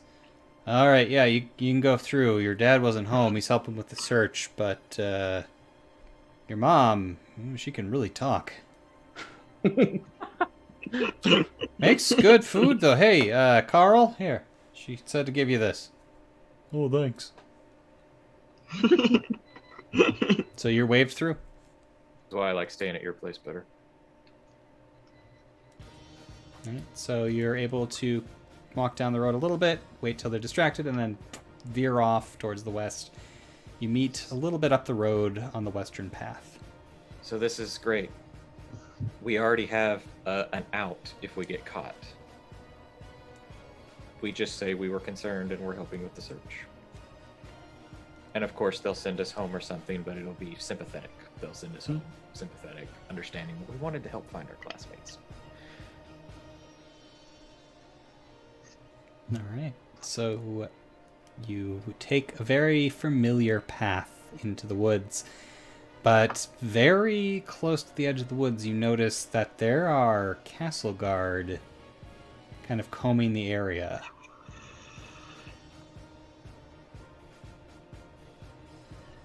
It'd be very difficult to sneak by them.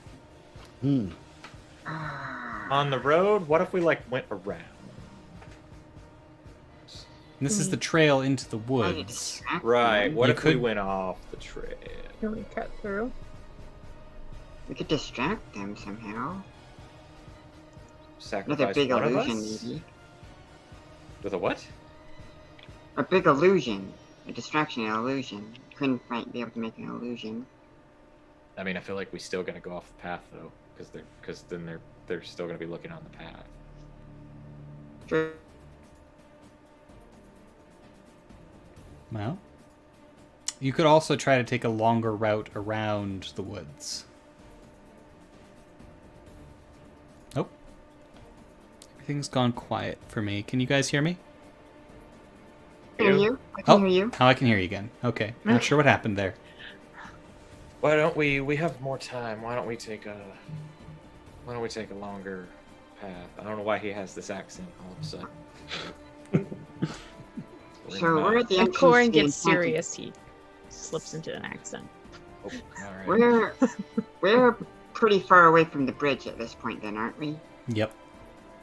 Right. Well, relatively speaking, yes. All right, let's just take the longer Yeah. route. We could start a fire, and that would distract them. We could try and burn down What? the forest directly outside of Newcastle. Yes. Do we want to do damage?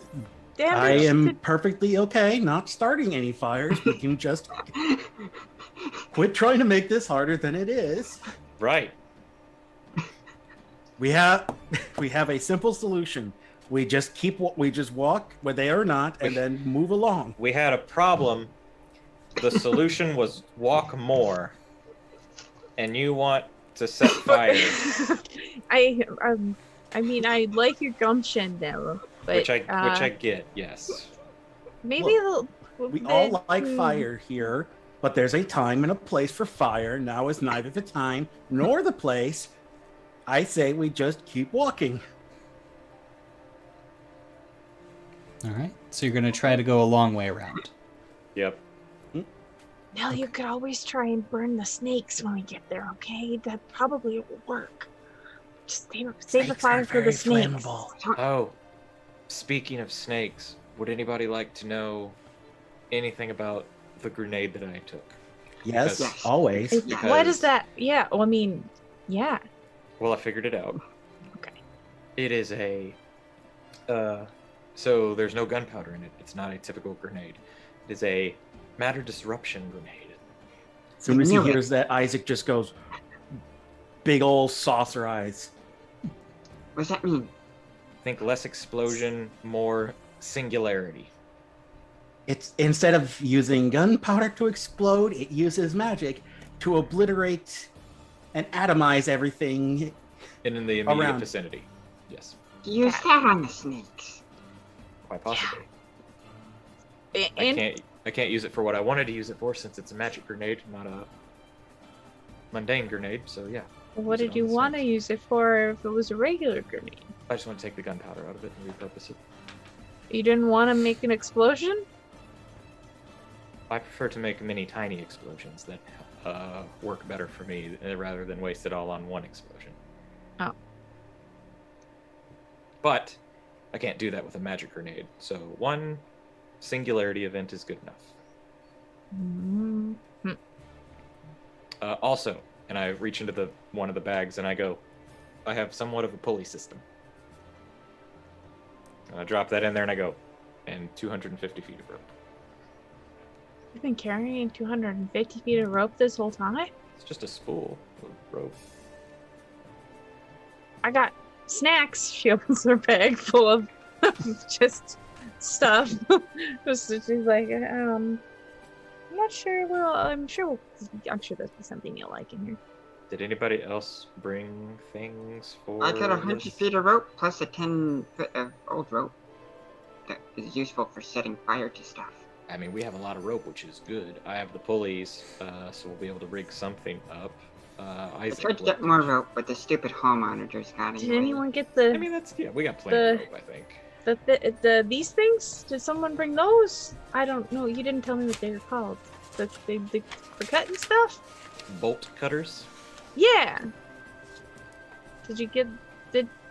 No? Nobody Oh, heard no, I of it? that's didn't one- know what this that's- meant. That's the one This- thing I was meaning to ask It's for, and I the totally motion you make when you cut forgot. stuff. You No, kind of got okay. distracted in your mom's workshop by the block and tackle. Well, I guess we'll make do with the cutlass. hopefully it won't be hard to get open, I guess. That's what I mean, we've got. we have a cutlass, and I have 2 pretty sharp daggers, so I'm sure we can make do. Isaac, what? Also did you unrelated, I bring? spoke to Phil yesterday. Which one's Phil? He's the one of the pages from the Knights of Pratchett or whatever. He thinks he found the sword, and he asked for help, so we're gonna go mess around in a lake on Friday. Yeah, tomorrow. You guys Yeah, tomorrow. you guys want to go to a lake tomorrow? provided we survive today, sure. I mean, we'll be fine. We'll be fine.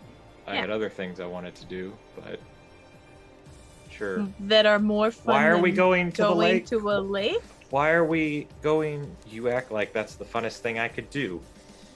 What? Why are we going We to can the take the boat lake? out. Why are we? But I'll go up to the lake. Because he thinks the sword is in it. He wants to go search around. So. I mean, he's probably wrong, but That's right. Yeah, the The Sword of Pratchett, yeah, this or the Knights of Pratchett. What's the sword called? It's sort of Pratchett. I was right. It's cleverly named. I mean, Well- it seems important. Technically, it's the lost sword of Pratchett, but you know. I mean, to them, it's quite important. I've heard about it and heard what they think. He thinks it's in which lake? He didn't Lake he didn't Proxy specify. Crocodile. There's something to do with crocodiles. I think he was really excited, and he Yeah. did not get to give us a name. But we're meeting him Friday, and he'll I give assume us it's a more near. I information. assume it's one of the nearby lakes. Obviously. Yeah, it's to the north, not to. I How long did he say it was? I don't know. He showed us on the map. How far It's out was it? about 20 miles north. So I asked it's you not which big. lake. He showed you on the map, but you can't tell me which lake. It's Lake. He was very like he was. There was a lot of excitement coming out of his mouth, and the words, to be honest, just went whoosh I over really my like. head. All I heard was lake, sword, There's, and that's all I needed to hear. One of my favorite things is learning things secondhand from all of you. there was some Native American name. How do you know? You don't even know what it was. It's the lake with crocodiles, maybe? I don't know. Honestly, sometimes when he talks, I Wait, it has don't hear crocodiles? everything. There's No, so many questions well, that keep getting brought up I don't every know if time we there's dig further crocodiles into in this. the lake. I just remember him saying the words crocodiles and lakes. It just, it's hard to pay attention, when somebody talks in that accent. I just kind of, It's my late eyes glaze 2020. over, and I don't hear anything else. This is why we've told you to write things down. I draw a lot. So as you're We're walking along, walking while we're talking. Oh, I'm aware. As you're walking Yeah. along the road, there's a couple of times where you hear a car coming and kind of have to like hide in the brush as Castle Guard zooms by. A plane passes overhead. You're pretty sure that's Isaac's dad helping with the search. And as you get to a crossroad where you're going to go one direction and hopefully loop back around to where the semi-truck is currently located, you start to get this really uneasy, weird feeling, Quinn. Kind of a deja vu.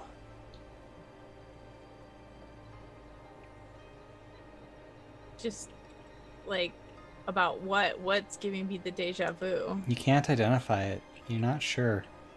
You've never been on this road before. Gwen, what's going on? What's up?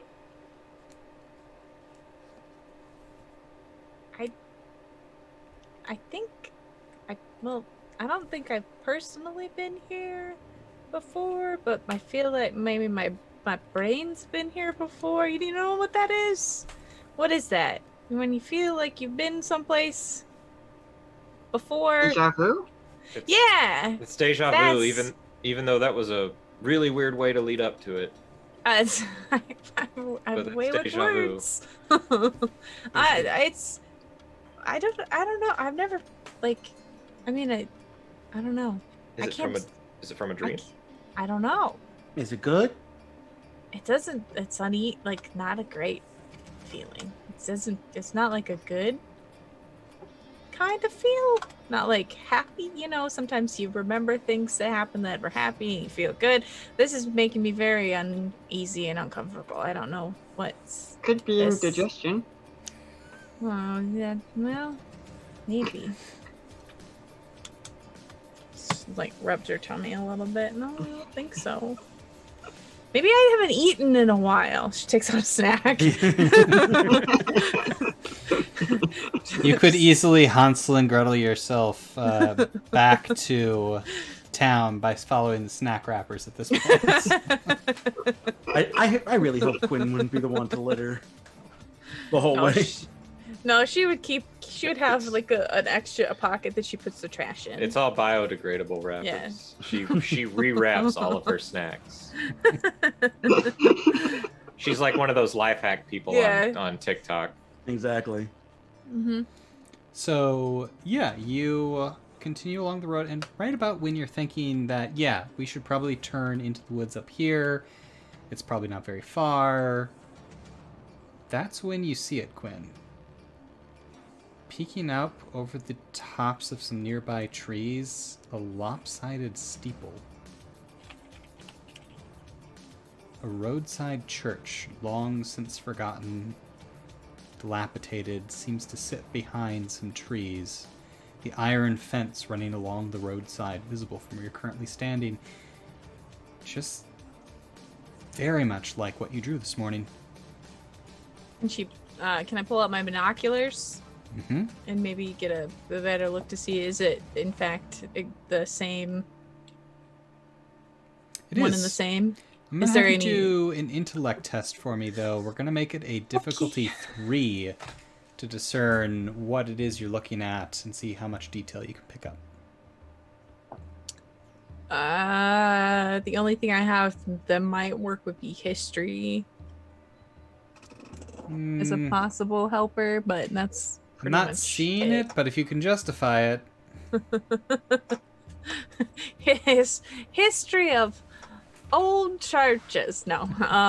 Historically, binoculars. Historically, I did see this in a dream one time. Historically, binoculars. I You guess. see the history of Would I binoculars. remember there ever being a history about a church with I'm assuming a graveyard by the stones being in this area? Nothing special about that. Okay. All right. Well, we'll go. What am I rolling? You need a 9 or better. Oh, don't fail me now. It's my first roll. Oh, that's a natural 20. Oh, Coming in hot. So We teleport to the church. Nice. you get a major benefit because you rolled a natural 20. Do you have any idea what would you like it to be, or would you like me to come up with something? You can come up with something. I don't know what I would need in this situation. So as you are bringing the binoculars up, you're kind of studying the steeple from what you can see over the tops of the trees. You can see the opening where the bell tower is. The shingles are sloughing off the pinnacle of the steeple. And just as you're about to put the binoculars down, you notice something move. Something small, smaller than you. You catch a glint of light, too, as you identify it in an instant. You know exactly what it is. That anxious feeling that you've been having turns to dread. That is a goblin with a machine gun. Oh boy. okay. Now, goblins in this area have a very contentious history. There was a bit of a war fought with goblins very early on in the town's history, called the Goblin Wars, very creatively named, because they had been capturing people from town and eating them. So, Oh boy. goblins aren't really welcome in the Newcastle area. Goblins with a automatic weapon, even less so. Yeah, she was like, well, hang on. And she puts the binoculars up. She's like, guys, I don't mean to alarm you or anything, but up ahead there, do you see that church? Do you, she hands the binoculars to Corin. There's definitely a possibility that I saw a goblin, probably with what I think may or may not be a gun. But also this makes it a little more concerning. She pulls out her book and she shows like her drawing of the church that I dreamt about it.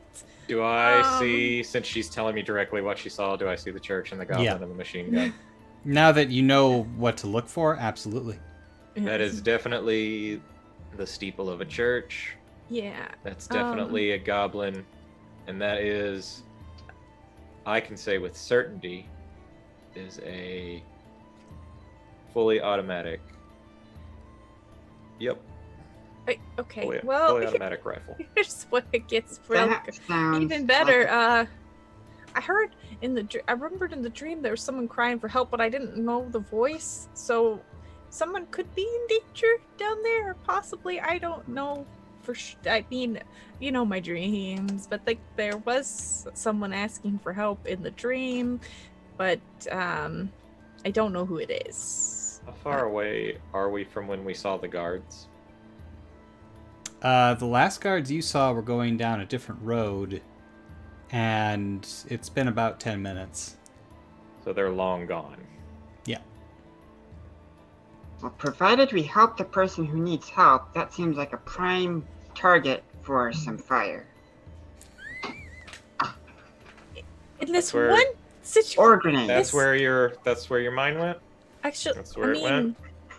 I almost agree because Stop Goblin. I'm sorry. It's just. I did also dream about a red light. Maybe there was fire.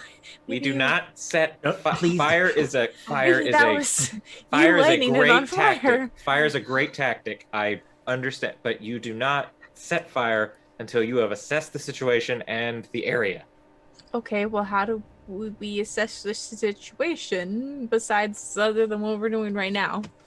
We would have to get closer. Okay. Are we not going to you said you heard somebody crying out for help in your dream? Yeah. I hate your dreams so much. Sorry.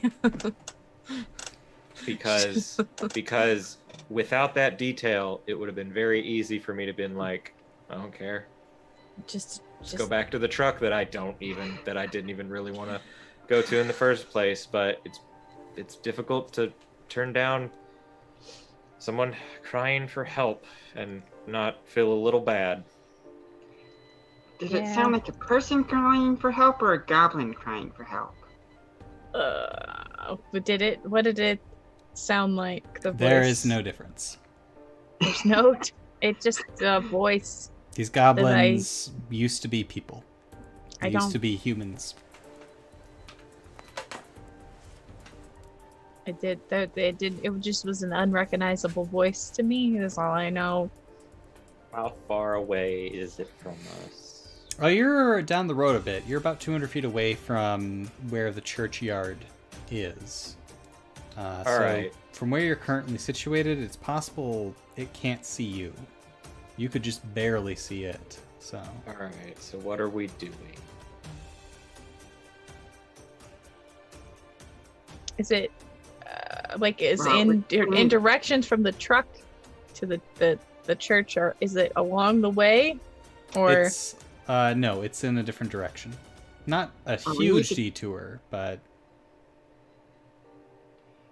We need to go help the people at the church. The only real question is, do we want to stop at the semi first to see if it has anything useful, or would that just take too long?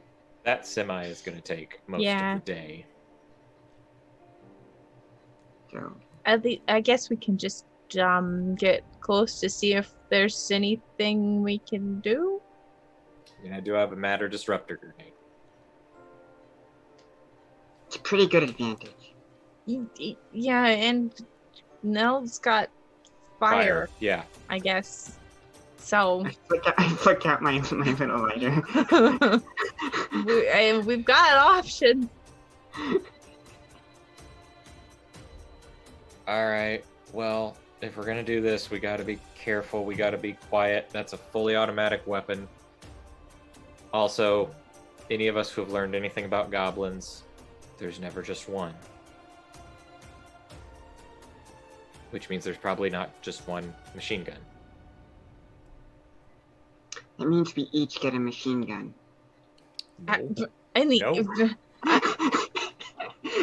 I will get a machine gun, and I will personally make sure that all three of you who have not been trained to handle a weapon do not get a gun. Because I don't trust you to not shoot me. Oh, how different from a bow can it be? Incredibly. Very. Incredibly, I'm quite good with the gun and not so good with a bow. Isaac can have a gun. He's had one. He's shot one before. I don't need a gun. Please, thank you. You're welcome.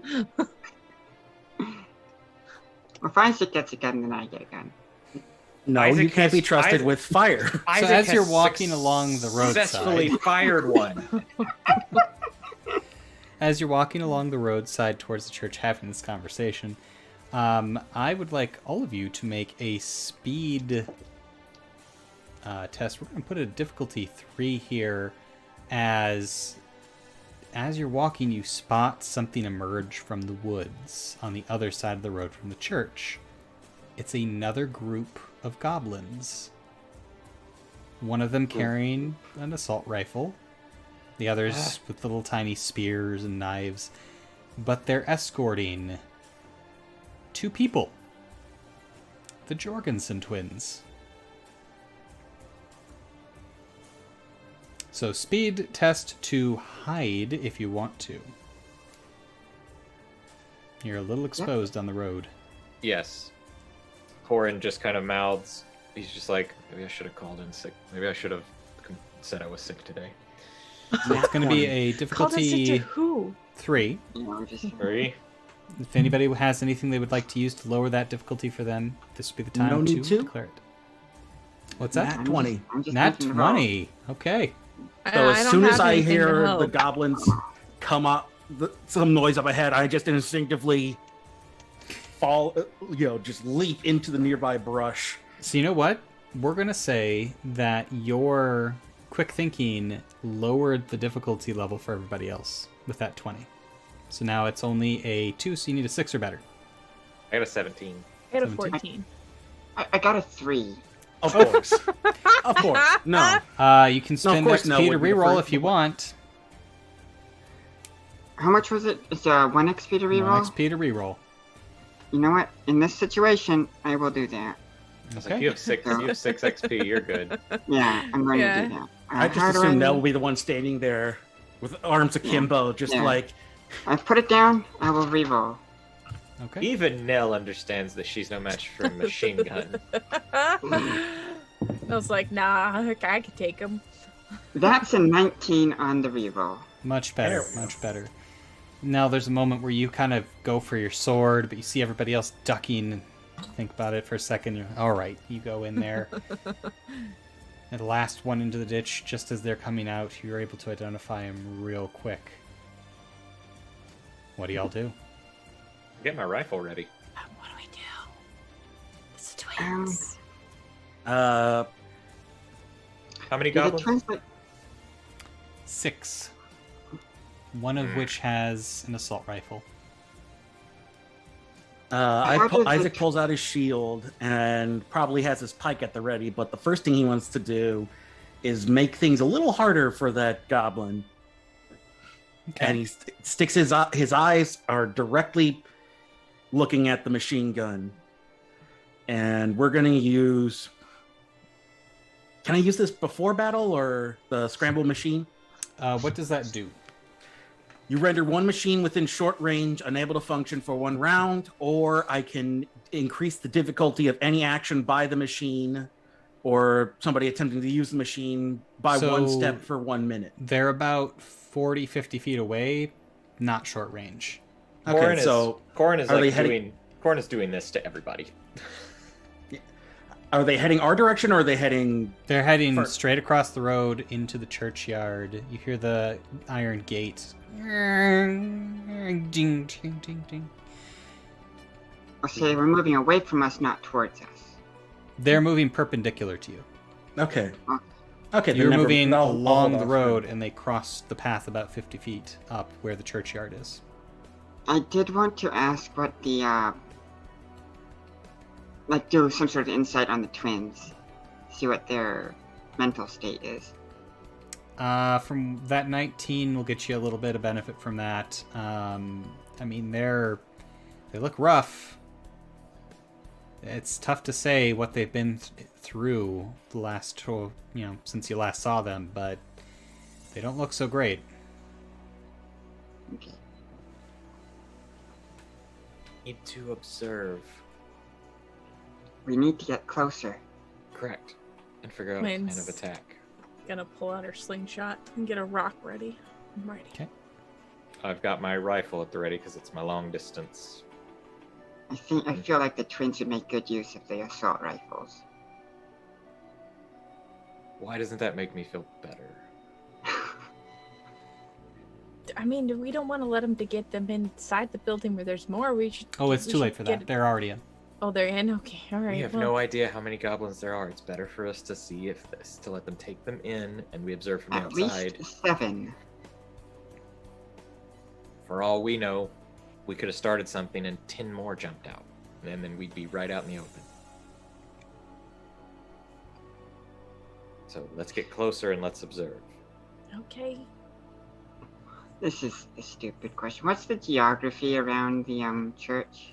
That's So not a stupid question. That that's was a an question excellent I was good about to question. ask. That's a So- That is great. the question of the night. That is the question.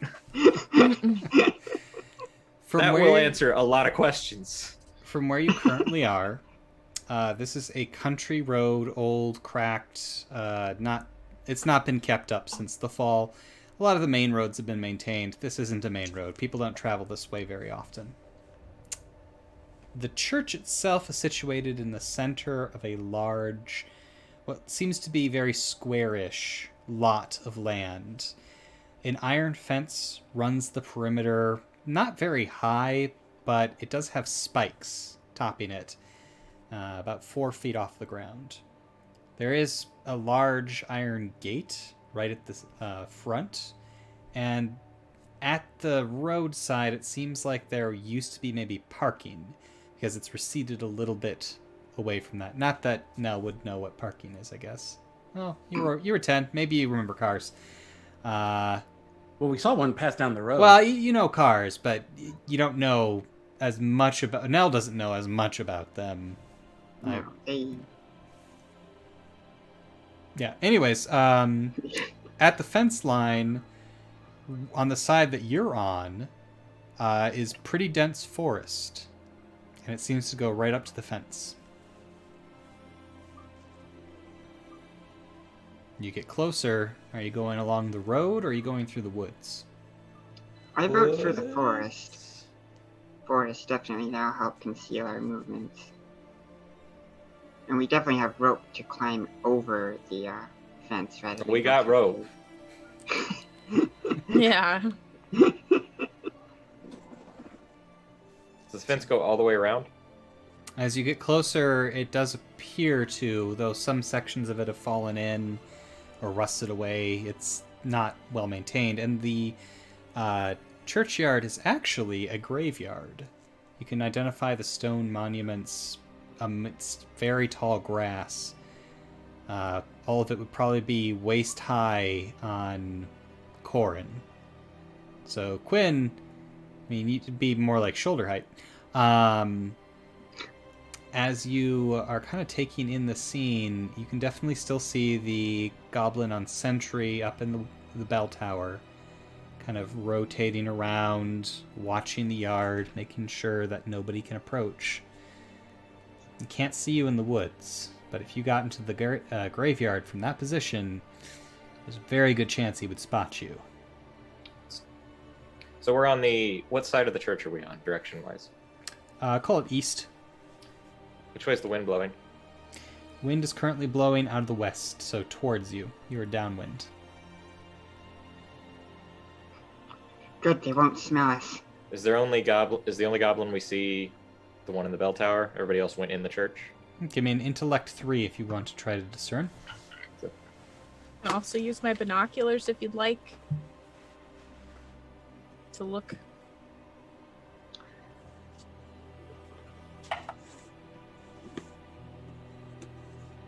$18. Okay. With an 18, you actually get a minor benefit. You do spot some movement nearby. You're able to quickly wave everybody down as a little goblin, shabbily dressed, passes through a gap in the fence and starts to collect bits of wood, fallen branches, sticks. And he seems oblivious to your presence. How big a gap in the fence? It's a pretty good-sized gap. So we could get through? Why didn't you grab him? Just grab the goblin. Grab him. Grab him. Tie him up. We can interrogate him. And ask him what? How many goblins there are? Like he Do a tells the truth. hostage. It's do a hostage transfer. Do I know? Yeah. Do I know how goblins feel about each other? Like, do I get a sense that they would give a crap about a goblin taken hostage? Hard to say. From What about me? I have history. yeah, I have history. assume as I well. would- I have history as well, and my father is a general. There's no way he hasn't told me about the goblins and the Goblin Wars. So goblins are very vilified within Newcastle to the point where they're savage creatures without any emotion or decency. So So as far as we know, it's just all propaganda. Who knows? We know nothing about the... that is up to you to interpret. It could be Grabbing- that your character entirely believes it. Grabbing him, if I grabbed him, are we still out of sight of the dude in the bell tower? You are out of sight, and you're still very close to the church, but now he's starting to go a little further into the woods to collect bits of wood. Wait, further into the woods is good. So further out of sight. Yep, further out of sight from the church. Let's see You've how been taking Corin, you're big. Let's see how far he goes. He's going further into the woods.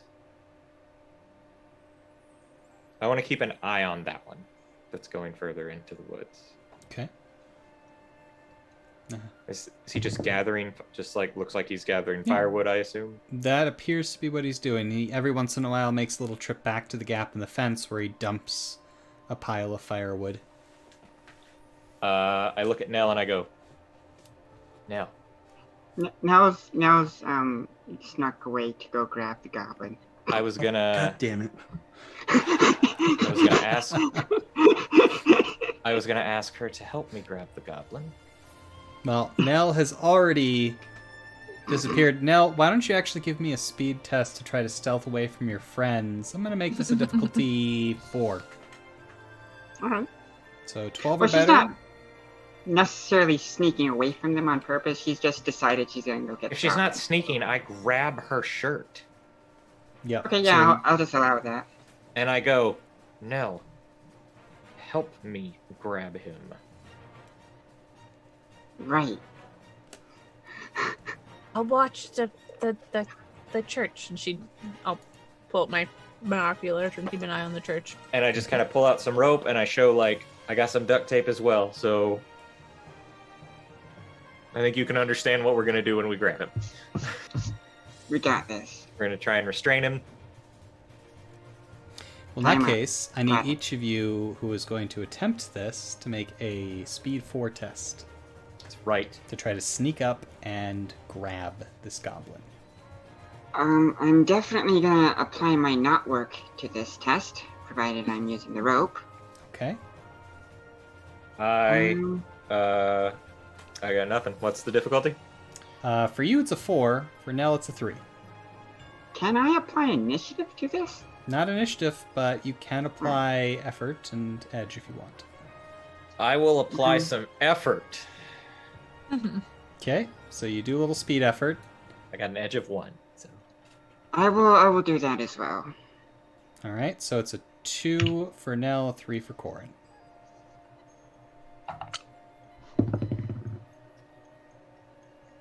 $16 for me. Nell's good. Corin, 9. it's exactly what you needed. I know. And we're putting that dice to the side. Don't like it.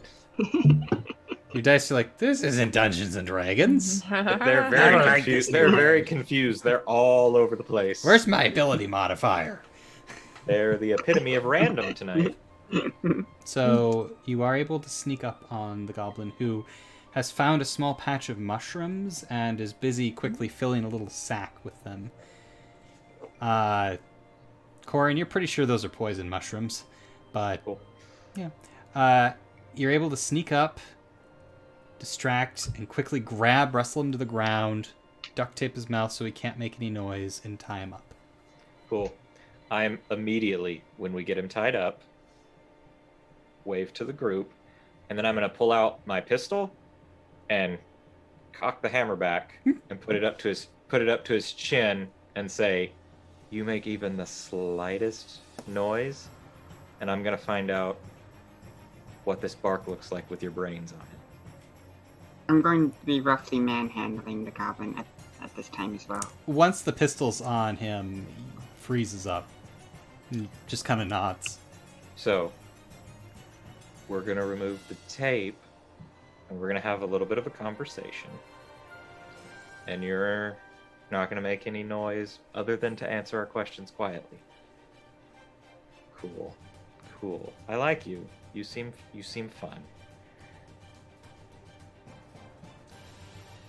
And I'm gonna pull the tape off slowly. Oh, that really hurt. It's the only kind of tape I had. Okay. Don't suppose I can convince you to let me go. No, you know what? You go first. All right. Hi, my name's Linus. Corin. That's nice to meet you, Corin. Very much. I have a whole bunch of children and a wife at home, and would very much like to see them again. My turn. I'm Corin. Hi, Corin. I am one of the advanced militia of Guard Unit 76. Midwest Marauders. Midwest Marauders. I hold West Marauders. That's what she calls us. We are, all of us, the advanced unit of Newcastle Guard Unit 76. I'm making this up off the top of my head. I'm saying numbers that I know I've heard my dad say, like infantry numbers I've heard my dad say. Number 76. Uh-huh. We're the first of a battalion because we're looking for some missing kids from town. Okay. Kids who I know, you know who they are, or at least where they are. Oh, do I? Well, they were taken into that church just now. Oh, those kids. Oh, yeah. No, those kids. Yeah. Those two and one other very, very big one. Right. That one. Uh-huh.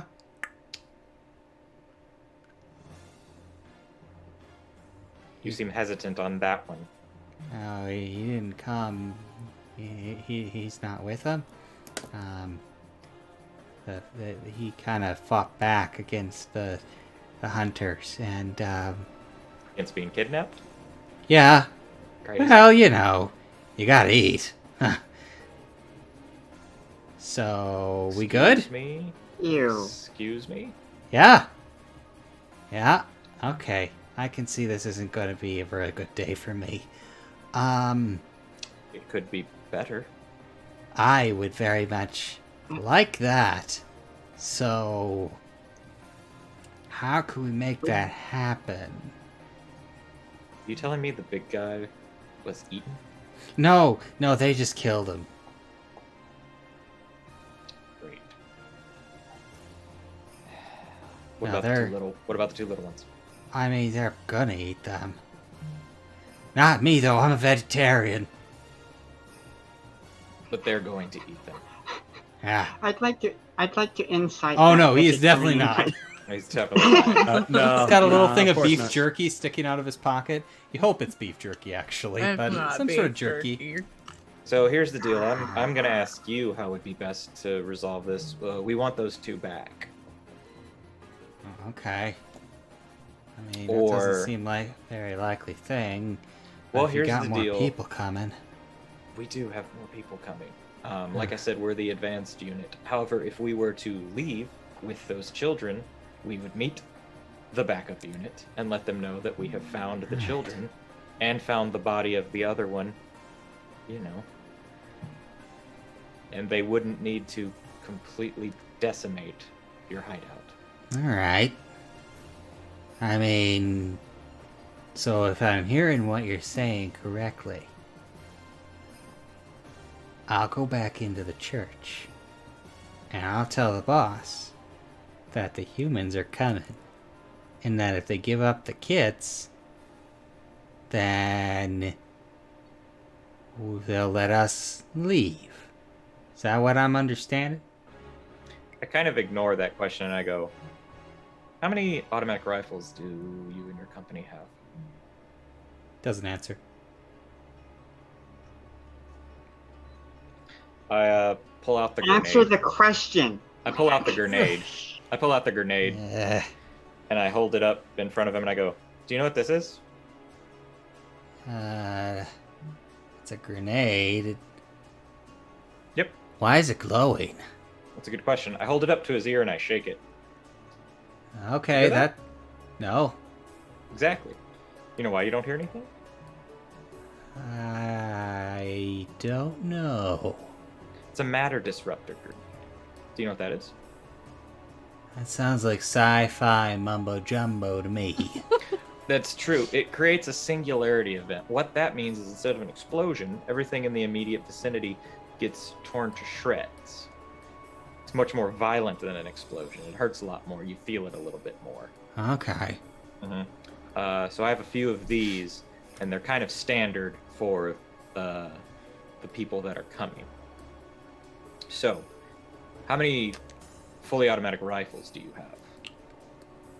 Make an intelligence test. You can use... We're going to set the difficulty at 4, but you've got the grenade, your bluff, so that brings it down to a 3. Am I helping? Actually, I will give you Nell's help with the roughing up, too, so it's only a 2. So 6 or better. 12. 12. Would have been fine. Fine. 3. We've got 3 guns. Everybody else has spears and bits of wood with nails in them. I feel like he's telling the truth. Yeah, he's telling the truth. Okay, 3 guns. I assume everybody's gathered around at this point because I waved you guys over. So I'm still like kind of keeping an eye okay, at the church while listening in. okay. So we got Dennis up in a tower. He's got one. And then the boss has one. And then Lars, the big one who was leading the hunters, he's got one too. So you got the guy up in the tower, Yeah. and then 2 in the church. Uh-huh. Why is there only the one guy in the tower? No one else is keeping watch outside? Why would we need to? I'm just curious. So I would very much like it, and I kind of push the gun into his chin a little bit. I go, I would very much like it if you could very calmly call Lars down, or what was his name in the tower? Dennis? You could call Dennis down here. Tell him you found something, not dangerous, but just found something you'd like him to take a look at. Right. So here's the thing. If Dennis comes down, they're just going to put somebody else up there with the rifle. The rifle stays in the tower, it doesn't stay with Dennis. Well, the rifle stays in the tower, so if Dennis comes down here, he leaves the rifle up there. But somebody else goes and takes it. How would you let somebody else know if you're just calling Dennis down here to take a look at something really quick? Dennis would let someone know. You got to go through the inside of the church. So I push the gun a little bit further into his chin. I go, "You're telling me that you can't convince Dennis to just come down here for just a second?" I'm not well liked. There's a reason I'm out here getting firewood instead of sitting inside drinking the beer they found. Why's that? Why aren't you liked? Oh no. I just don't like me. What? This is get real personal. Well, because here's the deal. Would they like you more Here's if the you deal. brought in 4 more to the meal? Yeah, I think they'd like that a lot. Or that's a good option. We have options here. Or Yeah. No, let's go with that plan. Well, why are you with them? Gotta survive. What if there was a different way to survive? I don't really have a lot of options as, this. Well, we're part of the military for the nearby town. Yeah. And if You were guys to- don't like goblins very much. Well, we don't like goblins for the most part, but I bet we'd probably give some leniency to a goblin that helped us save a couple of kids. Uh-huh. Become a secret agent goblin. Infiltrate other goblin encampments and save other kids. Yeah. Or you could Yeah. become a citizen of the town. Do whatever you live your own life, not have to worry about scraping by. You really think they'd let me join? I think it would be a big boon if you helped us save some kids. Make a persuasion test here. Another intellect. This is going to be a difficulty 5. Your carrot that you're offering will bring it down to a 4. Is there any way over this I could have used my predictive equation where I observe or study a creature? I don't see how. I feel like I've been studying him this whole time. Okay, I'll allow it. Okay, it cost me 2, so... Yeah. Okay, so that brings it down to a 2, 3. to a 3. Is this the thing I can put effort into? Yeah. Okay, I'll also put some effort into it. Okay.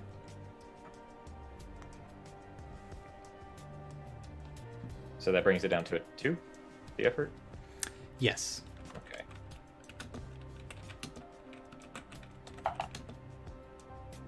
$12. Again. Okay. Where's the natural 20s at? Well, if I can get your word as the advanced guard that they're not just gonna shoot me, it's, when they see me at the gate. Here's what you'll need to do to not get shot. You'll need to be near. You'll need to be near us. All right. And then what? Well, they won't shoot us, so they won't shoot you, and then we can explain the situation.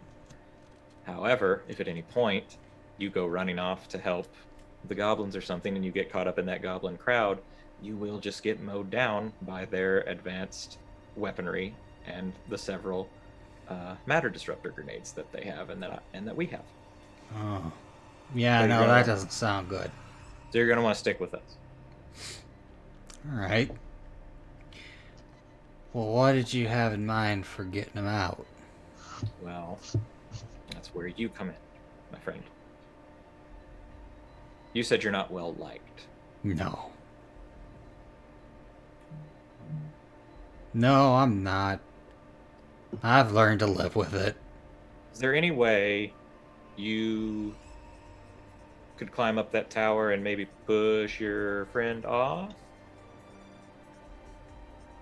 Yeah. Yeah, I don't like Dennis very much either, so... And then, we'd be a little bit more in the clear. Yeah. Then I'd be the one with the gun. It's fair. What was our buddy's name? Linus. I'm Linus. Linus. Okay. Well, I see one little hitch in your plan, Corin. Yes. Kind of lifts up the ropes. I'm gonna need you to untie me. We will. Okay. Also, if you don't betray us, you can have one of my snacks. And she opens up her bag and shows the plethora of snacks in her bag. Yeah, okay. I'm alright. That's... Yeah. Alright. That sounds good. Are we okay to let him loose? Untie him? Yeah. Sure. Does he have any weapons on him? Like, have we patted him down? Yeah, you took away a knife. He had a knife. A Cool. rusty knife. That's all he had? A dull, rusty knife. Yes. That's fine. Alright. Ah, that's a lot better. Thank you very much. So I'll go push Dennis off the tower. And we're friends, right? You help us. Okay. As long as we get the kids out. One other question. Uh-huh. How many goblins total? And then there's the chief. Including me? Yes. 11. Does he look like he knows what he's talking about with the numbers? Yeah. Okay. He can count that high. Okay. Isaac asks him, how long have they been drinking? I mean, they just got the beer. He pulls out a little pocket watch. And as it flips open, Isaac, you notice that it has a glow ring built into it. Oh, it's only been about 10 minutes. He snaps it shut, puts it back in his pocket. Isaac reaches, tries to see if the pocket watch he had was on him. It is still on him, or if that was. No, you have yours. Yeah, this is like somebody. This is a old world glow in the dark pocket watch. Other question. How many entrances are there to the church, and where are they at? There's the main door, and then there's the back door, and there's the cellar door. And you Okay. could, I suppose, climb the church and go through the tower, but that seems like a lot of trouble. Wait, It does. do you know where they keep the kids in the side the church? Like where they would be located? I'm pretty sure it's an old Sunday school room. East Which- side, third door, if you're coming from the south, on your left. So which door would be the easiest entrance? Back door. Okay. In that case, you're going to want the second door on your right. And then windows. Are there windows? The stained glass and the ones for that level are all barred up. What's the quickest entrance to get to where they would be keeping the twins? I mean, go through the back door, second door on your right. But there's a problem with that plan too. What is it? Eh? Oh, the bomb. The bomb. Yeah, The bomb? yeah. Go on. Okay. Do- So the boss is real smart. He used to be some sort of bomb technician back in the olden days. And, well, he's got it rigged up so that if anybody were to open the lock on their chains without first deactivating the bomb, oh, the whole church will go up. Oh, so the bomb's on the prisoners, Yeah. not on like the back door or anything like that. No. Well, that would probably. Well, we don't. Somebody sneaking in. You don't want somebody sneaking in to blow up your hideout. Exactly. Is it Yeah. locked? I don't know. I don't think so. Because here's what I was thinking, and see if everybody else. After you push your buddy off, Uh huh. you don't say anything. We don't make any noises. We go around the back, and if they spot us or anything, you're the person who's just like, I caught 4 more, All right. and they killed. What's his name? I don't know. Dennis. Right. Yeah, and you're like, oh, yeah, I killed Dennis, but I caught him because that's why I have the gun. Okay. Yeah, that sounds like a good plan. All right. All right. So I'll go back in now. We'll go push Dennis off the thing. I mean, I gotta go inside to go upstairs. That's fine. It's not going to make a lot of noise, I hope. I honestly don't know. Does it look like if he pushed him out, would he fall through something, or would it just splat? to He the would ground probably bounce off the roof a couple times and then fall about 30 feet. Trying to decide if I think that would probably make enough noise for them to.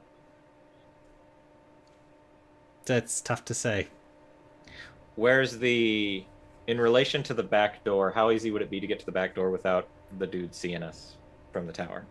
It'd be tricky. There's a gap that you might be able to time it so that you would be able to get there without him seeing you. Okay, so here's the deal. We can put less risk on Linus and ourselves, I mean, and we can all just sneak in, because Linus, and I pat him on the back pretty hard. I go, because Linus is with us now. yeah, that sounds like a good time. Yep. So we could all sneak in the back, but it looks like we're gonna have to time it just right so the guy in the tower doesn't see us. Maybe we can distract him with something.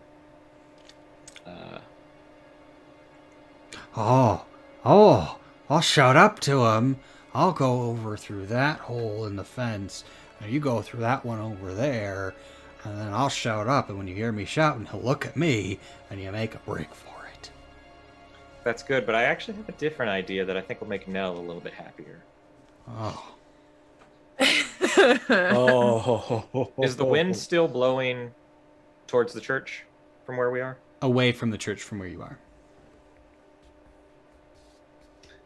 Nell, how would you like to set a fire? I would love to. And that's where we're going to end it for tonight. Oh, lovely. So we will come back next week to Operation Save the Jorgensens with Goblin Subterfuge and Fire, not final title, and see how that all plays out. It's going to go so bad. Yeah. This is a bad plan that I've come up with. But no one was talking me out of it, so... Well, as if Nell would. Yeah. Look, at some point, if we didn't let Nell set a fire, then she would probably just set one of her own accord. And I mean, it's like... I was just thinking, I was like, we need a distraction. Oh, what's a big distraction? Well, Nice. thank you very much, players. That was a lot of fun. I think I had a good time. I hope you did too. I did. Audience members who stuck with us for this whole time, thank you very much. We're a little over time tonight, but we appreciate you sticking around. And we do have something we're hoping to implement next week. We will have some progress bars that you can donate bits towards to generate rerolls and possibly take control of the story if you so choose, to some limited amounts. It has to actually make sense within the narrative. But we'll have more information about that in our Discord and on our Twitter account and Facebook group coming up. Just facebook.com/ScryerVision. And I should probably post a link to the Discord here as well, because, you know, that's polite. There we go. We definitely met a whole bunch of people this week. Anybody got any favorites? Liking Linus so far. Definitely Linus. Oh, yeah. I hope he doesn't betray us and make us kill him. I mean, We'll Quinn's find got out. a crush on Philip, for sure. Oh, that's what For that sure. is. Yeah. Okay. Like Philip's she got a heard crush on Nell, so... it's a love triangle. Yep. Nell's oblivious. Couple of announcements before we sign off for the night here, and then we do have to do XP still. We haven't hit a story point just yet, so players, who was the MVP tonight? Corin. Yeah, I think Corin. Corin Yeah. between all the Mega work mastermind. on the grenade and masterminding this new operation, I think Corin took tonight. Thank you. So, with unanimous opinions, we are going to give Tyler one more XP for Corin there. We are on a break for World's Greatest Dungeon right now for the next couple weeks still. A little bit of a mini hiatus before we finish up the finale. We have on Sundays a little bit more paint starting at 4 p.m., where host Hannah is going to be starting a new project this week. And then almost immediately after that, we have Dungeon Sphere at 7 p.m., where Team Reaper is just starting off the second level of the Dungeon Sphere. So, good times. Players, do you have any announcements you would like to make? I've started streaming as a PNG VTuber because when I tried to use Vroid 3D model, my 7-year-old MacBook said nope, and so I'm having to use PNG and the sort of Discord method where it'll highlight when I'm speaking. And I do visual novel readings and silly voices. Storytime playthroughs. It's twitch.tv/storytime Rowan, Rowan. Same for Twitter if you want to follow me there. And then I'm actually looking to restart up a Pokemon tabletop podcast, Dungeons and Dragon types. And we were looking for new players because one of ours had to drop out. So if people were really interested, look up twitter.com/D&D types, all spelled out. And that will have all the information for you. Awesome. Thank you very much, John. Mm-hmm. Sounds like a lot of fun. Oh, yeah. Any other players with some announcements or news they would like to share? I made a TikTok, so now you can go. It's Ryder Arley, like everything else. So now you can go there, and I do like interesting facts about video game history and the video game industry. I do a series that I'm starting called 1 Minute Review. It's what it sounds like. And what seems to be everybody's personal favorite so far is called The First 60, which is literally me chopping together weird, funny stuff that I say during the first 60 minutes of a video game. I have up there right now the first 60, second 60, and third and final 60 of Shadow of the Colossus. Apparently people thought it was funny. That was just what I was hoping for. I just didn't think it would be. So there's that, and then there's all the socials, which is Ryder Arley, and I also wrote a book called Load Custom Character that you can find on Amazon, and you should go read it because it's It's a book. It's got good reviews. Like, everybody seems to like it except one person who didn't like, because he was a bigot. Read the review, you'll know what. Read the 2-star review, You'll know the one. Yeah. Yeah. All right. Anybody else? Okay, I'm gonna make one last plug here for our YouTube channel. If you want to catch up on After the Fall or share it with your friends, we tend to have these episodes uploaded about 24 hours after it airs on Twitch to our YouTube channel. I just posted a link in chat. Make sure to hit the subscribe button to be notified when new videos arrive. But yeah, it's a good way to catch up on our shows and see what's going on. And we are 5 people away from being able to have a custom URL and it not having to be /channel blah blah blah blah blah blah, which is actually the name of that lake. So Backslash. Yeah. Backslash AX79C. Yeah. Oh, you've heard of it. 311. All right. Well, I think that's a good point for us to wrap it tonight. Thank you very much again, everybody, for watching. Players, thank you very much for playing. Hope you had fun, and I hope you'll be back next week, and I hope you'll be back next week as well. We will see you then. Bye. Bye-bye.